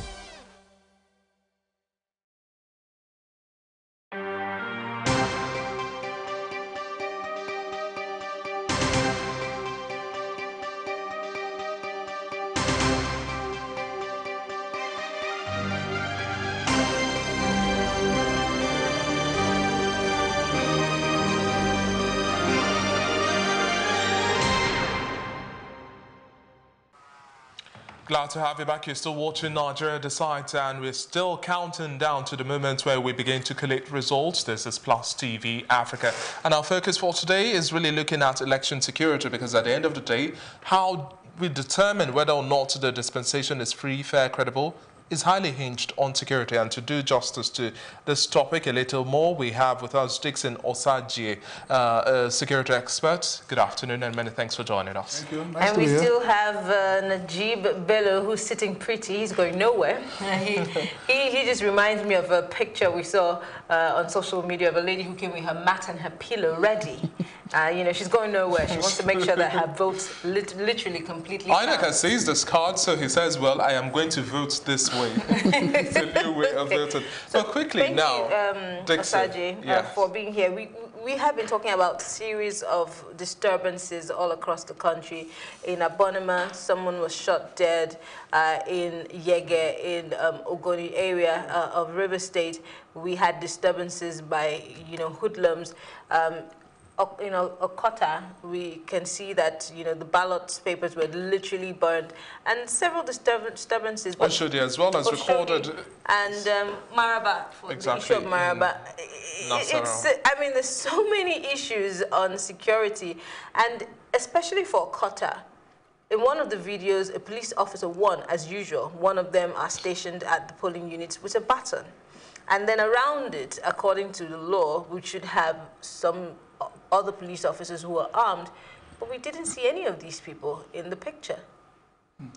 Well, that's quite regrettable, because the essence of having those security men in place is to ensure we have adequate protection of the ballot of the electorate first, because when it comes to classification of hierarchy of protections, you have to classify the human being first for the materials. But however, the guys that are going for this hit and run game really It's amazing when we have security agents and somebody can just come around, do what you want to do, and go away. But however, I was thinking that because the way the deployment tactics is not documented, you don't just pick people and say, you go to Oshodi, 1, 2, 3, go to Isolo, 1, 2, 3, go to Okota. If I'm posting 2 of you to Oshodi, I need to get your information, get your details, get your particulars. I'm talking about the security agencies now. So that peradventure, if any incident transpires within that given environment, you'll be called to accountability. You have to respond. But if you're having random deployment and something went wrong, who are you going to hold responsible? If I am posted to Okota, you are posted to Oshodi, you are posted to Isolo, and myself in Okota, the hoodlums came around, peradventure, I went into a memorandum with them that, hey, come in this form, hit and go. I'm going to compromise. How am I going to hold accountable? So it is highly expected that our security agencies should start looking at taking the details of the security personnel that have been deployed on each and every given environment, because you have to give account of what went wrong in your given duty. Now, as we were coming here, we came across more than 4 or 5 checkpoints. That's what we call deterrence ring of protections, because they knew that if peradventure we commit any crime, and we are running, if we beat the first point of call, we can't beat the second one. If we beat the second one, we can't beat the third one. So that environment, that incident happened, the video I'm watching now, it didn't take place in a creek. It took place in a city. I saw the road clean. It's an open center. An open center. Lagos. So how did it happen? Where are the security guys? For me, the security people deployed to that area, if their details are with the nearest DPO or the nearest environment, they should be arrested and charged with compromise. You're insinuating that there is some collaboration between some of the security agents in that area with the people who I will not arrive at that conclusion, in the sense that without having a complete investigation, getting to know what went wrong, how it happens, how it plays, who were there, and how did this guy get away, you shouldn't be able to, I won't be able to conclude if peradventure there was a compromise until maybe after the end of the day more facts might emerge. But if the police is not taking into consideration what you have stated as to getting the information of the people who are being sent to those places, people who have been deployed, what's the grounds for arrest and investigations if you really can't tell who was there? And anybody can feign ignorance and say, look, I really can't do anything to help it, I wasn't sure. They can even say, I wasn't there. That should have been the procedure. It's just like the NYSC members being deployed. INEC cannot say that they just randomly sent different NYSC members there. They should have details. As they are being paid, you must tell us, if you are being paid to do this job, you must tell us which polling unit you are allocated to. We saw names and lists of people when they were fighting for their allocation, for their training allowance. So you must be able to say, this person, I went to this unit. When you want to account for maybe your pay, you must say, I was at polling unit so-so-so at so-so place. It would be absurd to say that the police or other security apparatus don't have these details, because I believe it's clearly stated that person XYZ covered polling units. Yes, so he's saying that is how it should be. And once it is like that, they should be able to give account. Whether they were complicit or not, they must be able to answer questions and say, this is what happened in my polling unit. I ran away, or this happened. But there must be something for them to account. Okay, now we've seen different instances. First, the explosion in Borno State. Security was overwhelmed. That was the army, the military. And then in Rivers State again, we see security being overwhelmed, in Abia State, and a whole lot more. So then what sort of training do they necessarily give them to manage the situations and not necessarily come out helpless? Because at the end of the day, we raised earlier on that we are supposed to utilize community intelligence. There's something calling for reinforcement. When you see you are even overwhelmed, those around can still come and assist the area that has taken another turn. And in our previous conversation, we actually said that, well, what happens to areas that we don't expect a breakout of violence and then perpetrators of this misconduct decide to say, well, that's where we are going to punch next. So how then do we have these trainings and equipping them with necessary skills to be able to manage? And when is it really necessary to call for reinforcement? Well, the survival of every country depends on the security agencies. I kept saying it. Until our security agents begins to do their job, we'll begin to have issues in this country. Now, I was in the United Kingdom, and on getting to the airports in Heathrow, I was stooped. But adventure, maybe the guy psyched me up, and that was my first time, about 10 years ago so. That was my first time. You know, when you appear in an environment, I was looking at that area as heaven. You know, they were watching me from control room, and somebody was saying, hey, this guy must be a JJC. Let's hook him up. They hooked me up, and they started interrogating me. From interrogation, they took me up to another empty room. They stripped me naked. I pulled my first trouser, I pulled my boxer, I pulled everything with me. At the end of the day, I dressed up again, and the guy said, thank you very much. Where are you going? Have a nice time. Apologies. And I begin to wonder, if the security agencies are accountable to themselves, if the security agencies are ready without compromise, all these things you are saying will not happen. Because the truth is this, we discussed about the anticipatory fire order or no anticipatory fire order from the presidency. The truth is this, you cannot, for any reason, build up yourself, wake up, showered, dress up, plan to go and steal a box without putting your life into consideration, except there must be possibility of a compromise. Well, Osanja, I want us to really look at this thing properly. Training and a call for reinforcement. There is no how when that first shot or trigger to disperse the crowd was shot in the air, the police officer wasn't there, 100, 200 kilometers away, military wasn't there. You were supposed to call for reinforcement. So what sort of training did they have? When do you call for backup? How do you call for backup? How do you manage the situation before getting to the point where they actually have the access to the ballot box and they burn people's votes? Okay, when you go to the police command now, I can virtually assure you that the command is empty. I casted my votes this morning in GRA Ikeja. The command is virtually empty. Now, when the command is empty, that tells you there is no plan B. Plan B in the sense that when you are carrying out a kind of election like this, and that is why the ICCES, that is the Interagency Consultation Committee on Electoral Security, synergized with INEC, which the Constitution permitted the INEC to synergize with security agencies. Now, during this planning process, the security agency is supposed to have a backup plan. First of all, let's take Oshodi, for example. You carry out a security mapping. But remember, INEC business, the electoral business is INEC's business.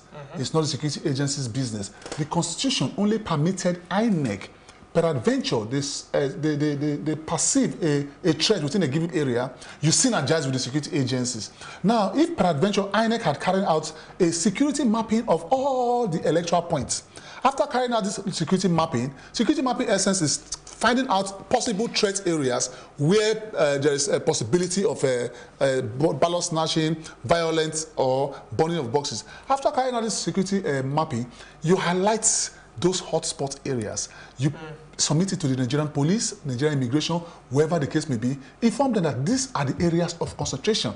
In any given environment, in any operation, that's what we call area of concentration. You concentrate on that area. Should peradventure anything happen, the reinforcement will immediately proceed to that very environment. But from the video I'm seeing, I think that's a film shot. But let me ask a question I asked earlier on to one of the guests. In deployments, you know, some people have said that, look, when you're sending people to sensitive areas, let's take, for example, a Bonima or Boni, we also have reports that, you know, there's some disturbance in Boni. Those are unique areas. Or let's take, for example... Flashpoint? Yes, Flashpoint.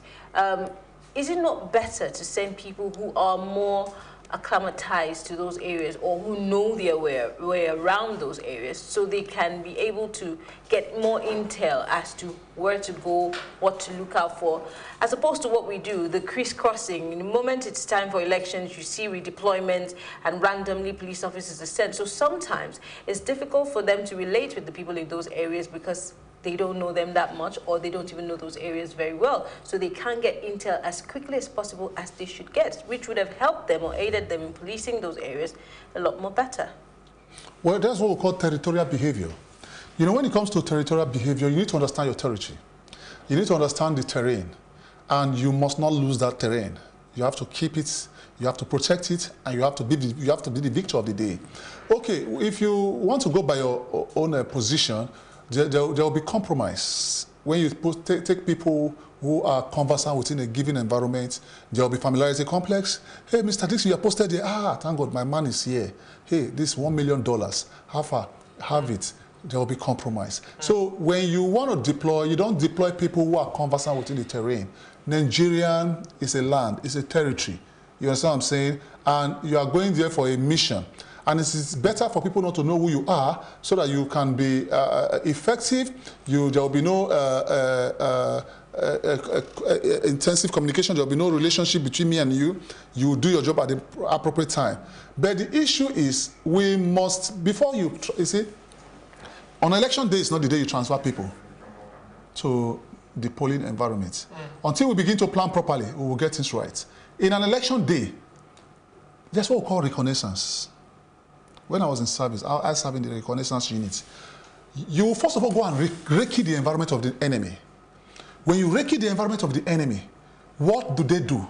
What are they likely to do? Or what is the possible threat coming from this place?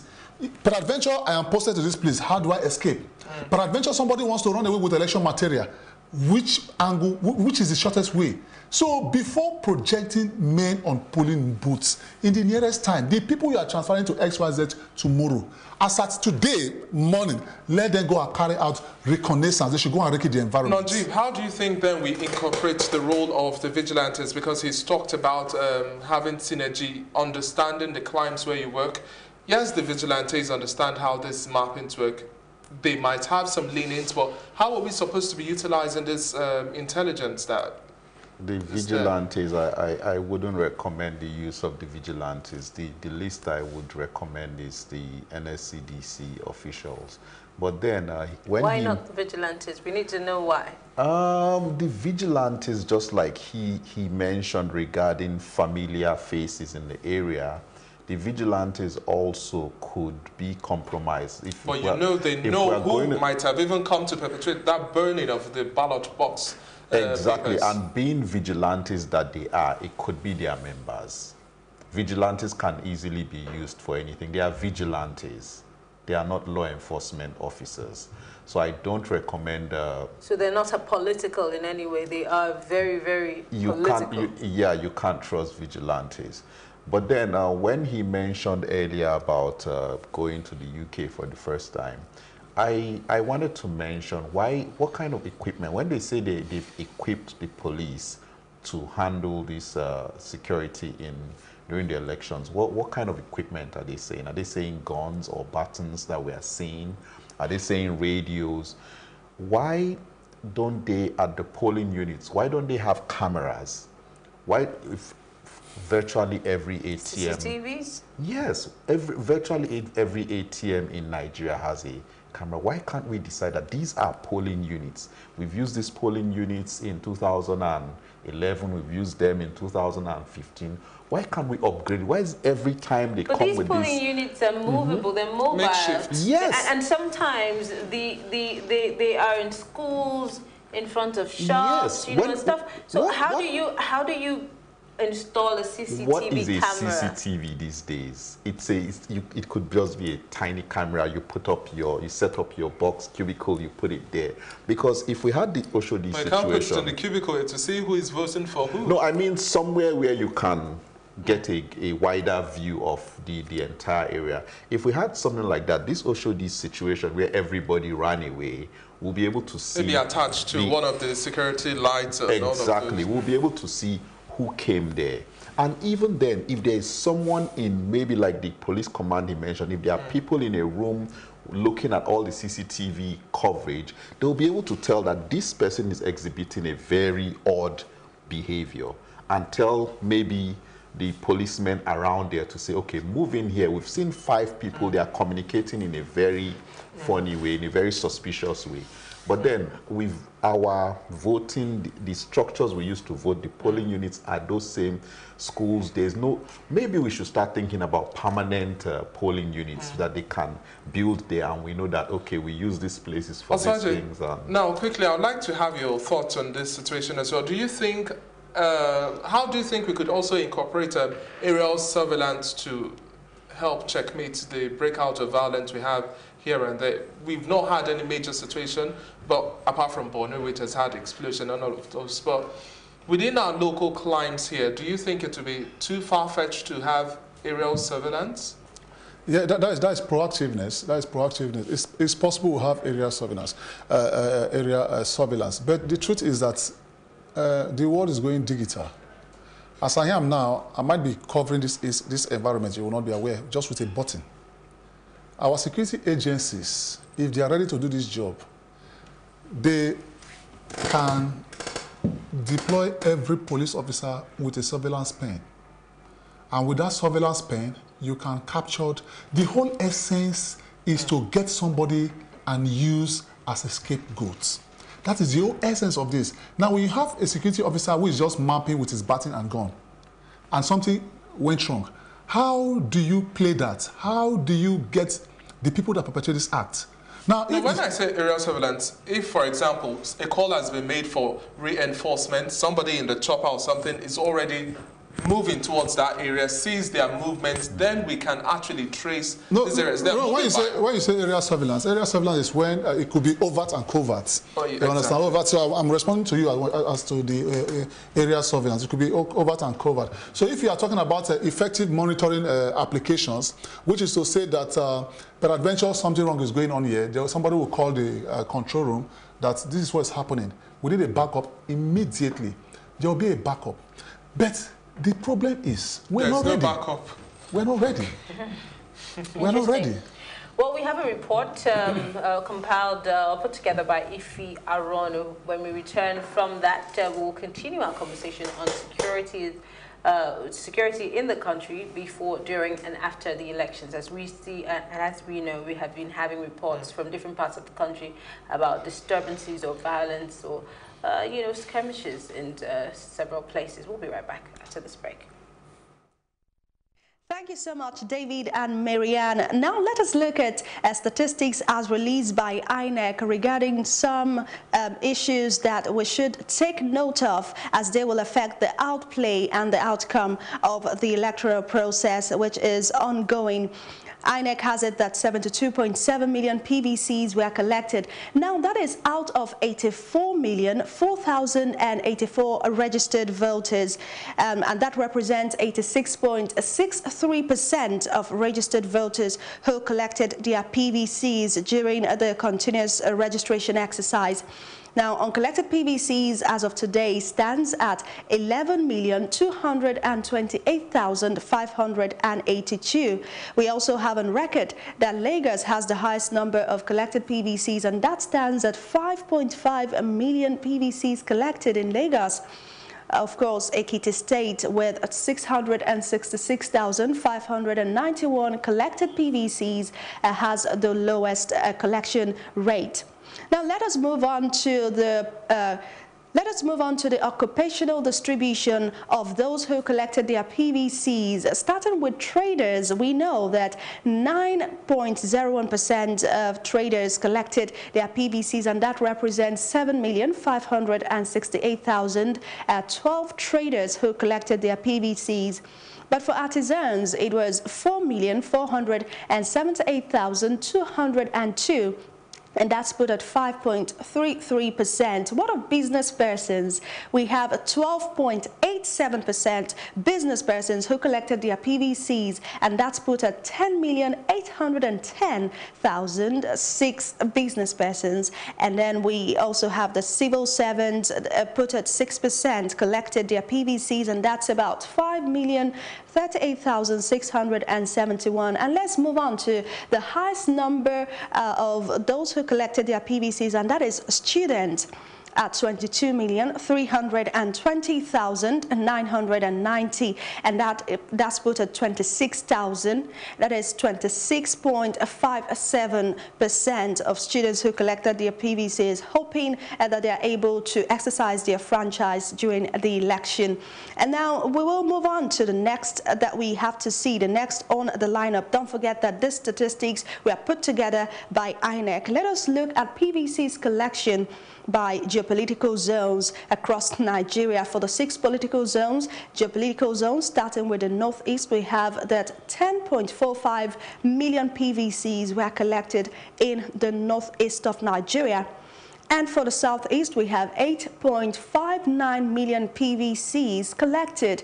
And over to the south, where we have 11.12 million PVCs collected, and in the southwest it was put at 12.81 million PVCs, and on to the north central, where we had 11.56 million PVCs collected, and in this northwest 18.23 million PVCs were collected, and that gives a total of 72,775,502 PVCs. And lastly, let us look at the security deployment ahead of the election. Of course, the police is taking the front line in policing during the election. We have that over 350,000 policemen have been deployed across the country, cutting across the 36 states and, of course, the FCT. As well, for budgetary allocation for INEC to deliver viable elections, we know that 143 billion naira, 512,529,455 naira, and that's as recommended by President Buhari for the 2019 general election, as reflected in the 2018 budget. And for policing across the 6 geopolitical zones, we have 6 Deputy Inspectors General of Police deployed across the 6 geopolitical zones. DIG Usman Abubakar is stationed at the northeast. We have Godwin Nwobodo in the north central, and of course Anthony Michael stationed at the southeast of the country, and Taiwo Lakano in south, Aminchi Baraya northwest, and of course Yakubu Jibril stationed at the southwest. And that's about that for now on statistics as released by INEC, and about the spread of what's going to play out during the election regarding PVCs, the number of votes that we can expect, and as well the security deployment for the election. We await more and definitely will feed you more as they emerge. It's back to you, Marian and David. Many thanks, Ifeanyi Waronu. And those are figures from INEC, and it's important to note that we work within the statistics provided. And if we are saying we have 5.5 million voters who have collected the PVCs in Lagos State, we cannot expect to see 5.501, isn't it?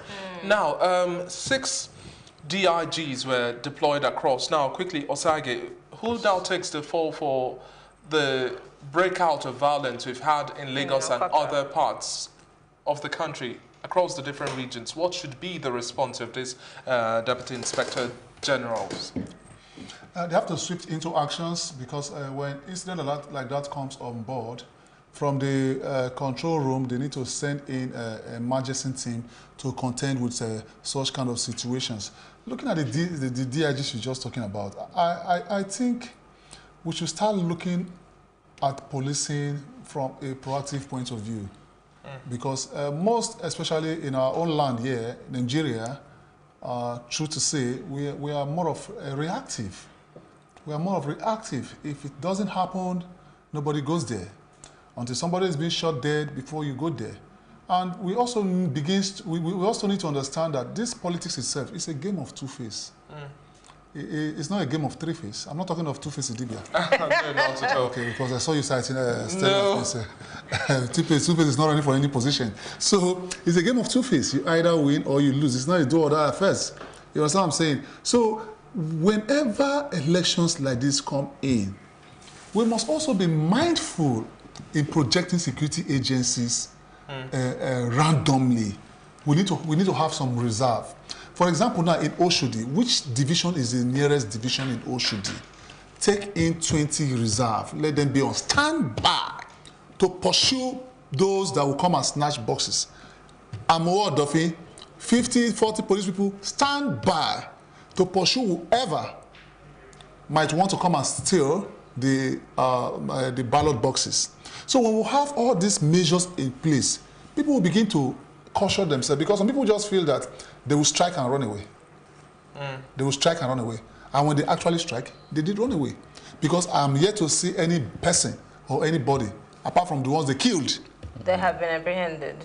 Or I've not seen anyone being apprehended and displayed. Maybe before the day runs out, we might have had some and for Lagos State and the Southwest region, we'll be looking at Yakubu Jibril, that's the DIG for this region, to ensure that these perpetrators of violence and misconduct and misdemeanor would ensure that all of them are brought to book and face the justice. We want to see arrests, we want to see prosecution where there are cases of disorderly conduct. Thank you very much, so gentlemen. It would serve as a deterrent, because we can't keep talking about these every single election season that we hold.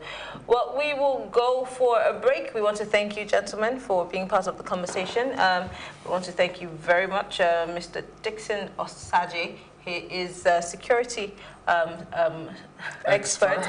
And Najib Baylor, who has been with us, keeping the faith all day. Najib seems like that lady again. And the polling unit who wants to see it through to the end. Thank you for having me. We'll be right back after this break. Stay tuned.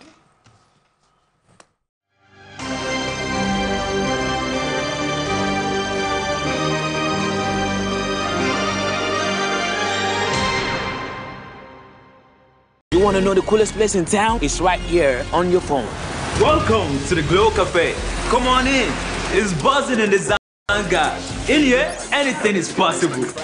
Check out the menu, and here are some of the hot items. Over here, you can buy credit, buy data, share data, borrow voice and data, give data. Amawobi, give it to him now, be kind.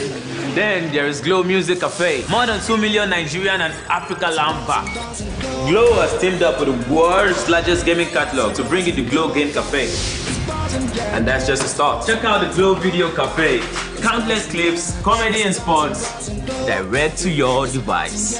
And when you thought things couldn't get easier, there's personal account management and Glow customer care right at your fingertips. You can get everything at Glow. Simply text BUZZ to 105 to download the Glow Cafe app, or go to your app store and search for Glow Cafe, the largest data network. Glow, grandmasters of data.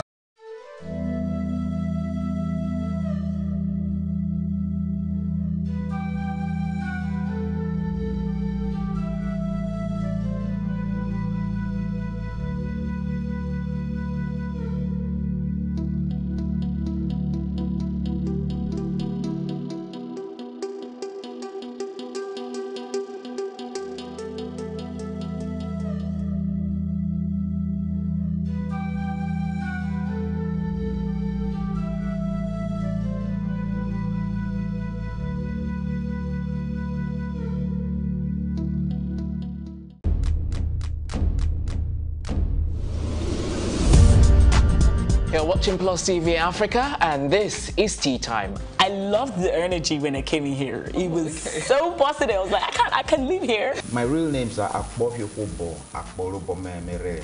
I think my father is a comedian, because most times when he calls me, he's like, yo, make sure you use condom, you know, them girls out there. So are you telling me I should have shot my shots? Ife, you have a younger brother. Age is nothing but a number. Well, I'm a vampire. I believe in equal rights for women, and I also believe that a man is the head of the house, so we need to draw our limits somewhere. It feels so good. Now can I do my jam now? Yeah, you can. Thank you.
Brazilian, who with the longer blades that Austria wasn't too impressed with. 200 metres, but we must stress, absolutely legal.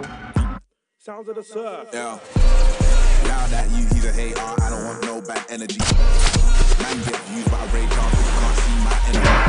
And this time they are away, and Peacock goes away strongly. She wants a man from London. She wants a fellow with felonies. That's not you, my team. There's no I in it. I bring it on my team. Just when they saw my team. Even the bouncers bounce when they saw my team. Who do you want? Who do you want to never know? Don't be a sheep when you can be gold. Great, it's about time and you never know. Don't show up to my show. This is Got no absolutely marvellous.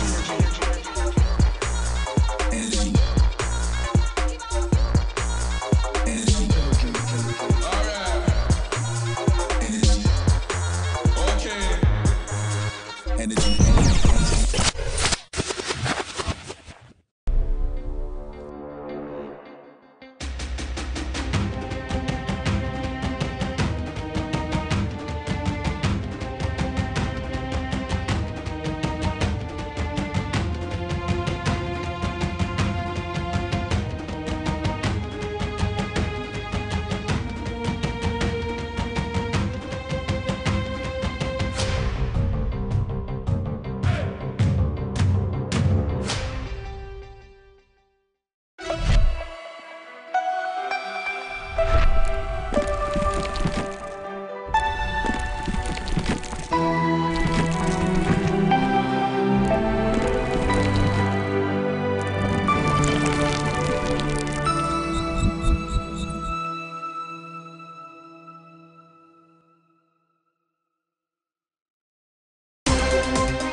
That is how we get looped into a cycle of insanity, repeating the same thing and expecting a different result.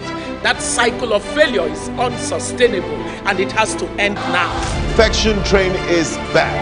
They take us to the bush and start asking us to call our people to send money. What can be done as an intervention for them right now to stop abuse of all children?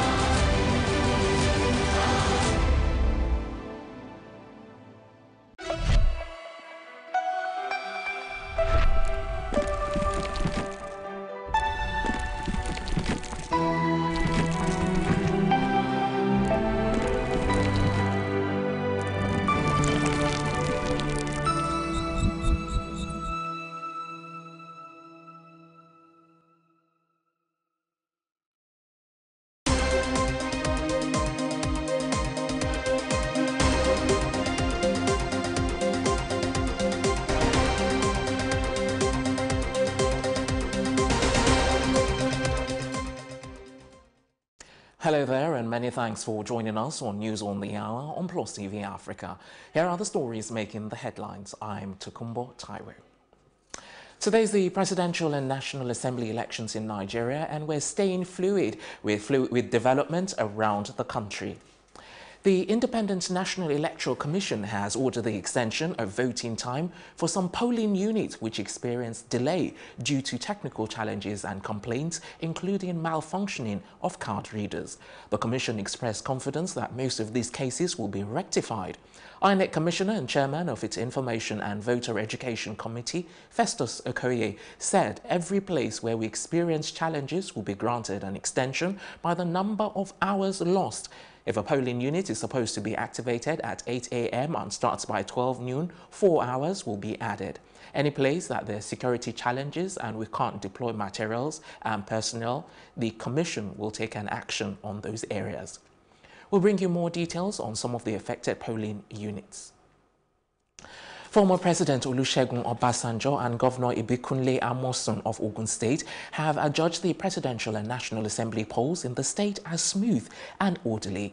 Obasanjo and Amosun, in separate interviews shortly after they voted, identified some challenges in the voting process.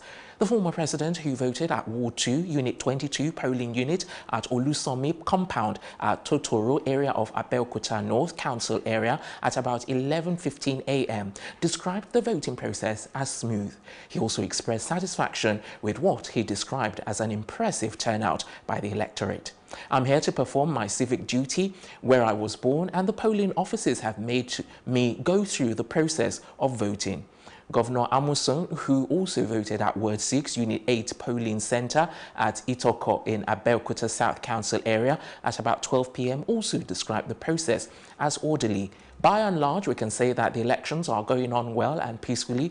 We pray that at the end of the day, it will be like this throughout Ogun State and Nigeria, because so far so good, it's peaceful.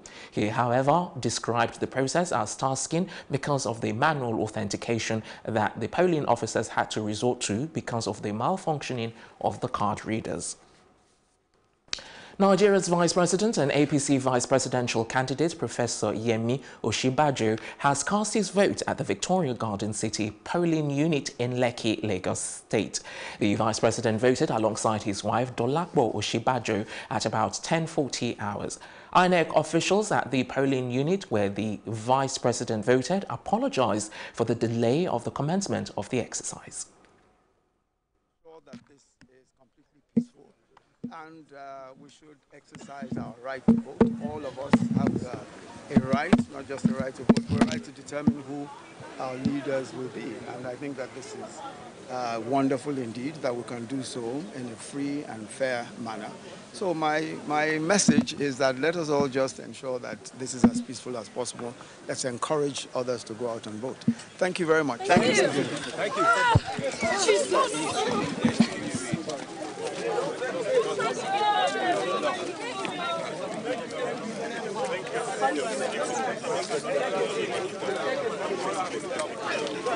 And the national chairman of the All Progressives Congress, APC, Adams Oshiomhole, on Saturday expressed satisfaction over the conduct of the presidential and National Assembly elections, saying it was peaceful in Edo State. Oshiomhole speaking shortly after casting his vote at about 11:55 a.m. in his Unit 1, Ward 10, Iyamo Etako West Local Government Area, Edo, commended the Independent National Electoral Commission for the process, saying that there was an improvement on previous exercises. He said that he was impressed with a large turnout of voters in spite of the postponement of the election last Saturday by INEC. Those with small babies on their back who have come to vote, I am touched. I think so far so good. They say it is never over until it is over. For now, I am satisfied with what I have seen here. I understand they didn't start by 8 a.m. I don't know why. What is important as Nigerians at this hour is the outcome. It is important, but what is more important is the process. The Minister of Information and Culture, Lai Mohammed, has said that the presidential and National Assembly elections in his ward was peaceful with high turnout of voters but not devoid of hitches. The minister stated this after casting his vote at 11:37 a.m. at polling unit 006 Oro Ward 2 in his country home Oro near Ilorin in Kwara after taking his turn on a long queue. Addressing newsmen after voting, the minister said he was impressed with the peaceful conduct of the polls and large turnout of voters who had put behind them the disappointment of last week's postponement. He, however, said that there were disparities in the number of election materials, particularly ballot papers provided by INEC for the presidential election and for the National Assembly elections. The minister also said that card readers were also not functioning in some polling units in his ward, and they had reported the situation to the appropriate authority. In certain polling units in Ward 2 in particular, the card readers are not functioning. And we've reported this to the authorities. We also noticed that in most areas, the disparity between the electoral materials for the presidential election and for the National Assembly election. Again, we have brought this to the notice of the authorities.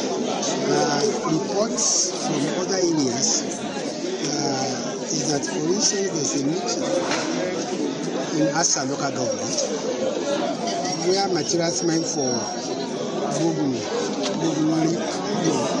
is taken to Wode. Again, we have also reported this. Card readers, like I said, are not working about 5 minutes in our own ward ago. And we are forcing that there's no adequate police or security presence in certain areas such as Agashie, Agbiola. This again, we've already alerted the authorities. APC national leader Ahmed Bola Tinubu cast his vote in Ward F, Ikeja, Alausa, Lagos. He voted at 11:21 a.m., almost a large turnout of voters at the unit. The process commenced early enough to give room for all accredited voters to exercise their franchise. Successful so far, so good. It demonstrated the resiliency of Nigeria. Like the president said in his broadcast, we have chosen one of the best way, but difficult way to select our leaders, our representative government, through democracy. It's not the easiest process to manage.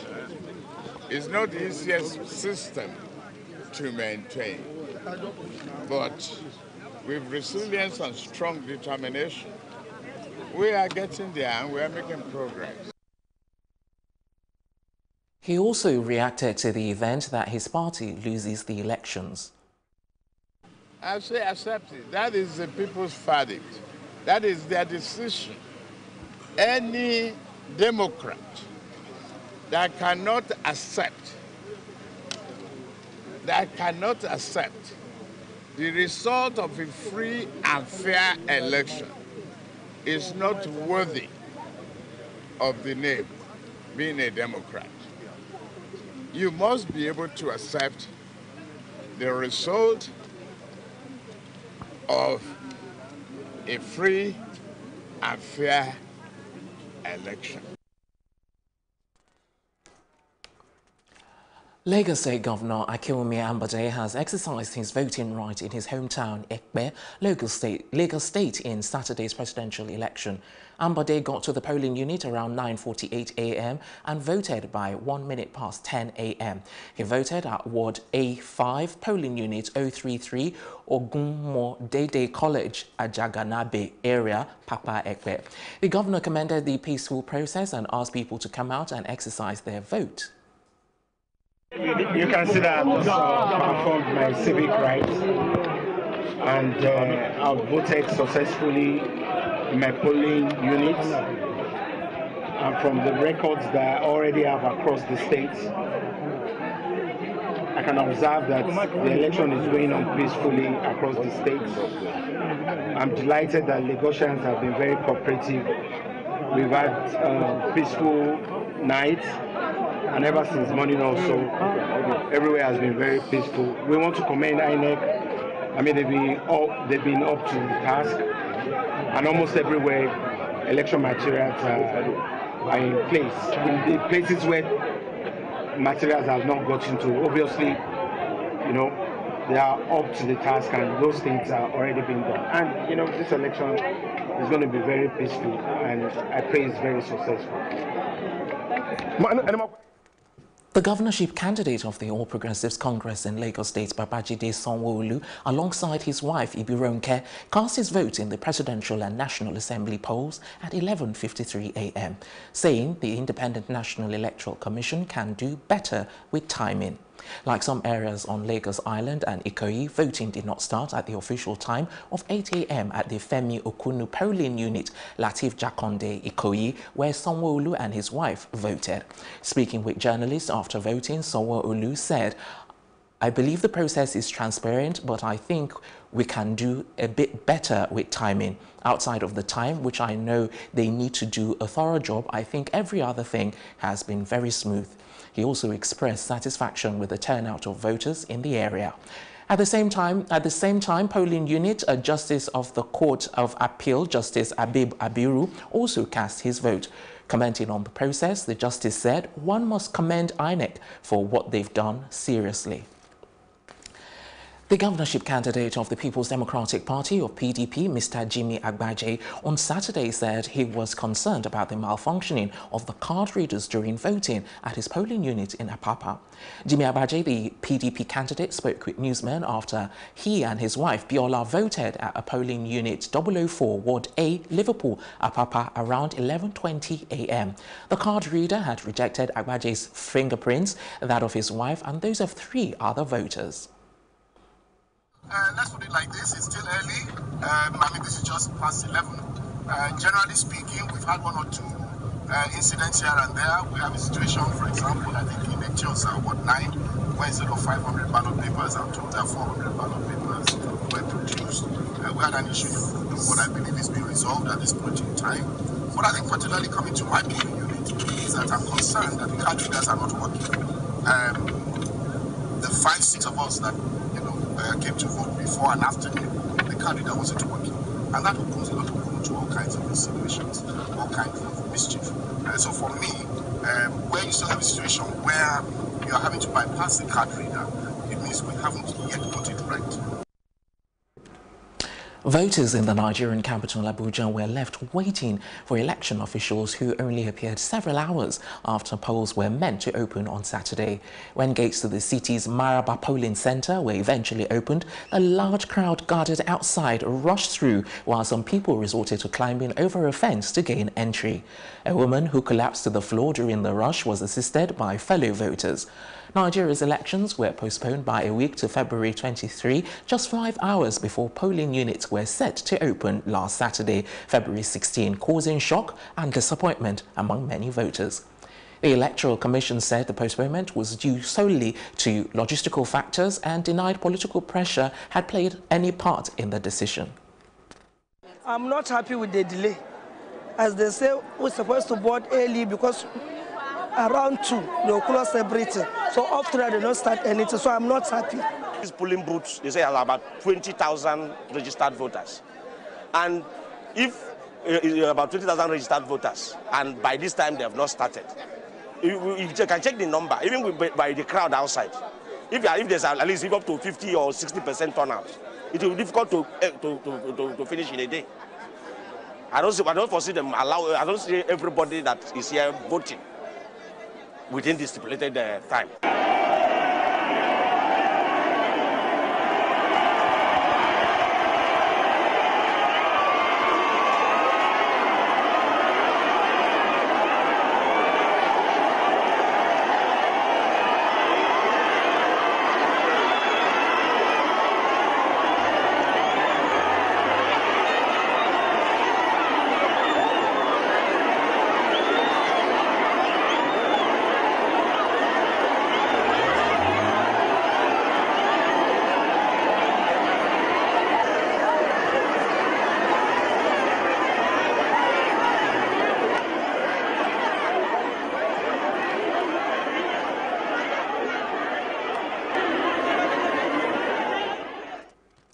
The Assistant Inspector of Police in charge of Zone 2, Lawal Shehu, has described the presidential and the National Assembly polls in Ogun State as peaceful.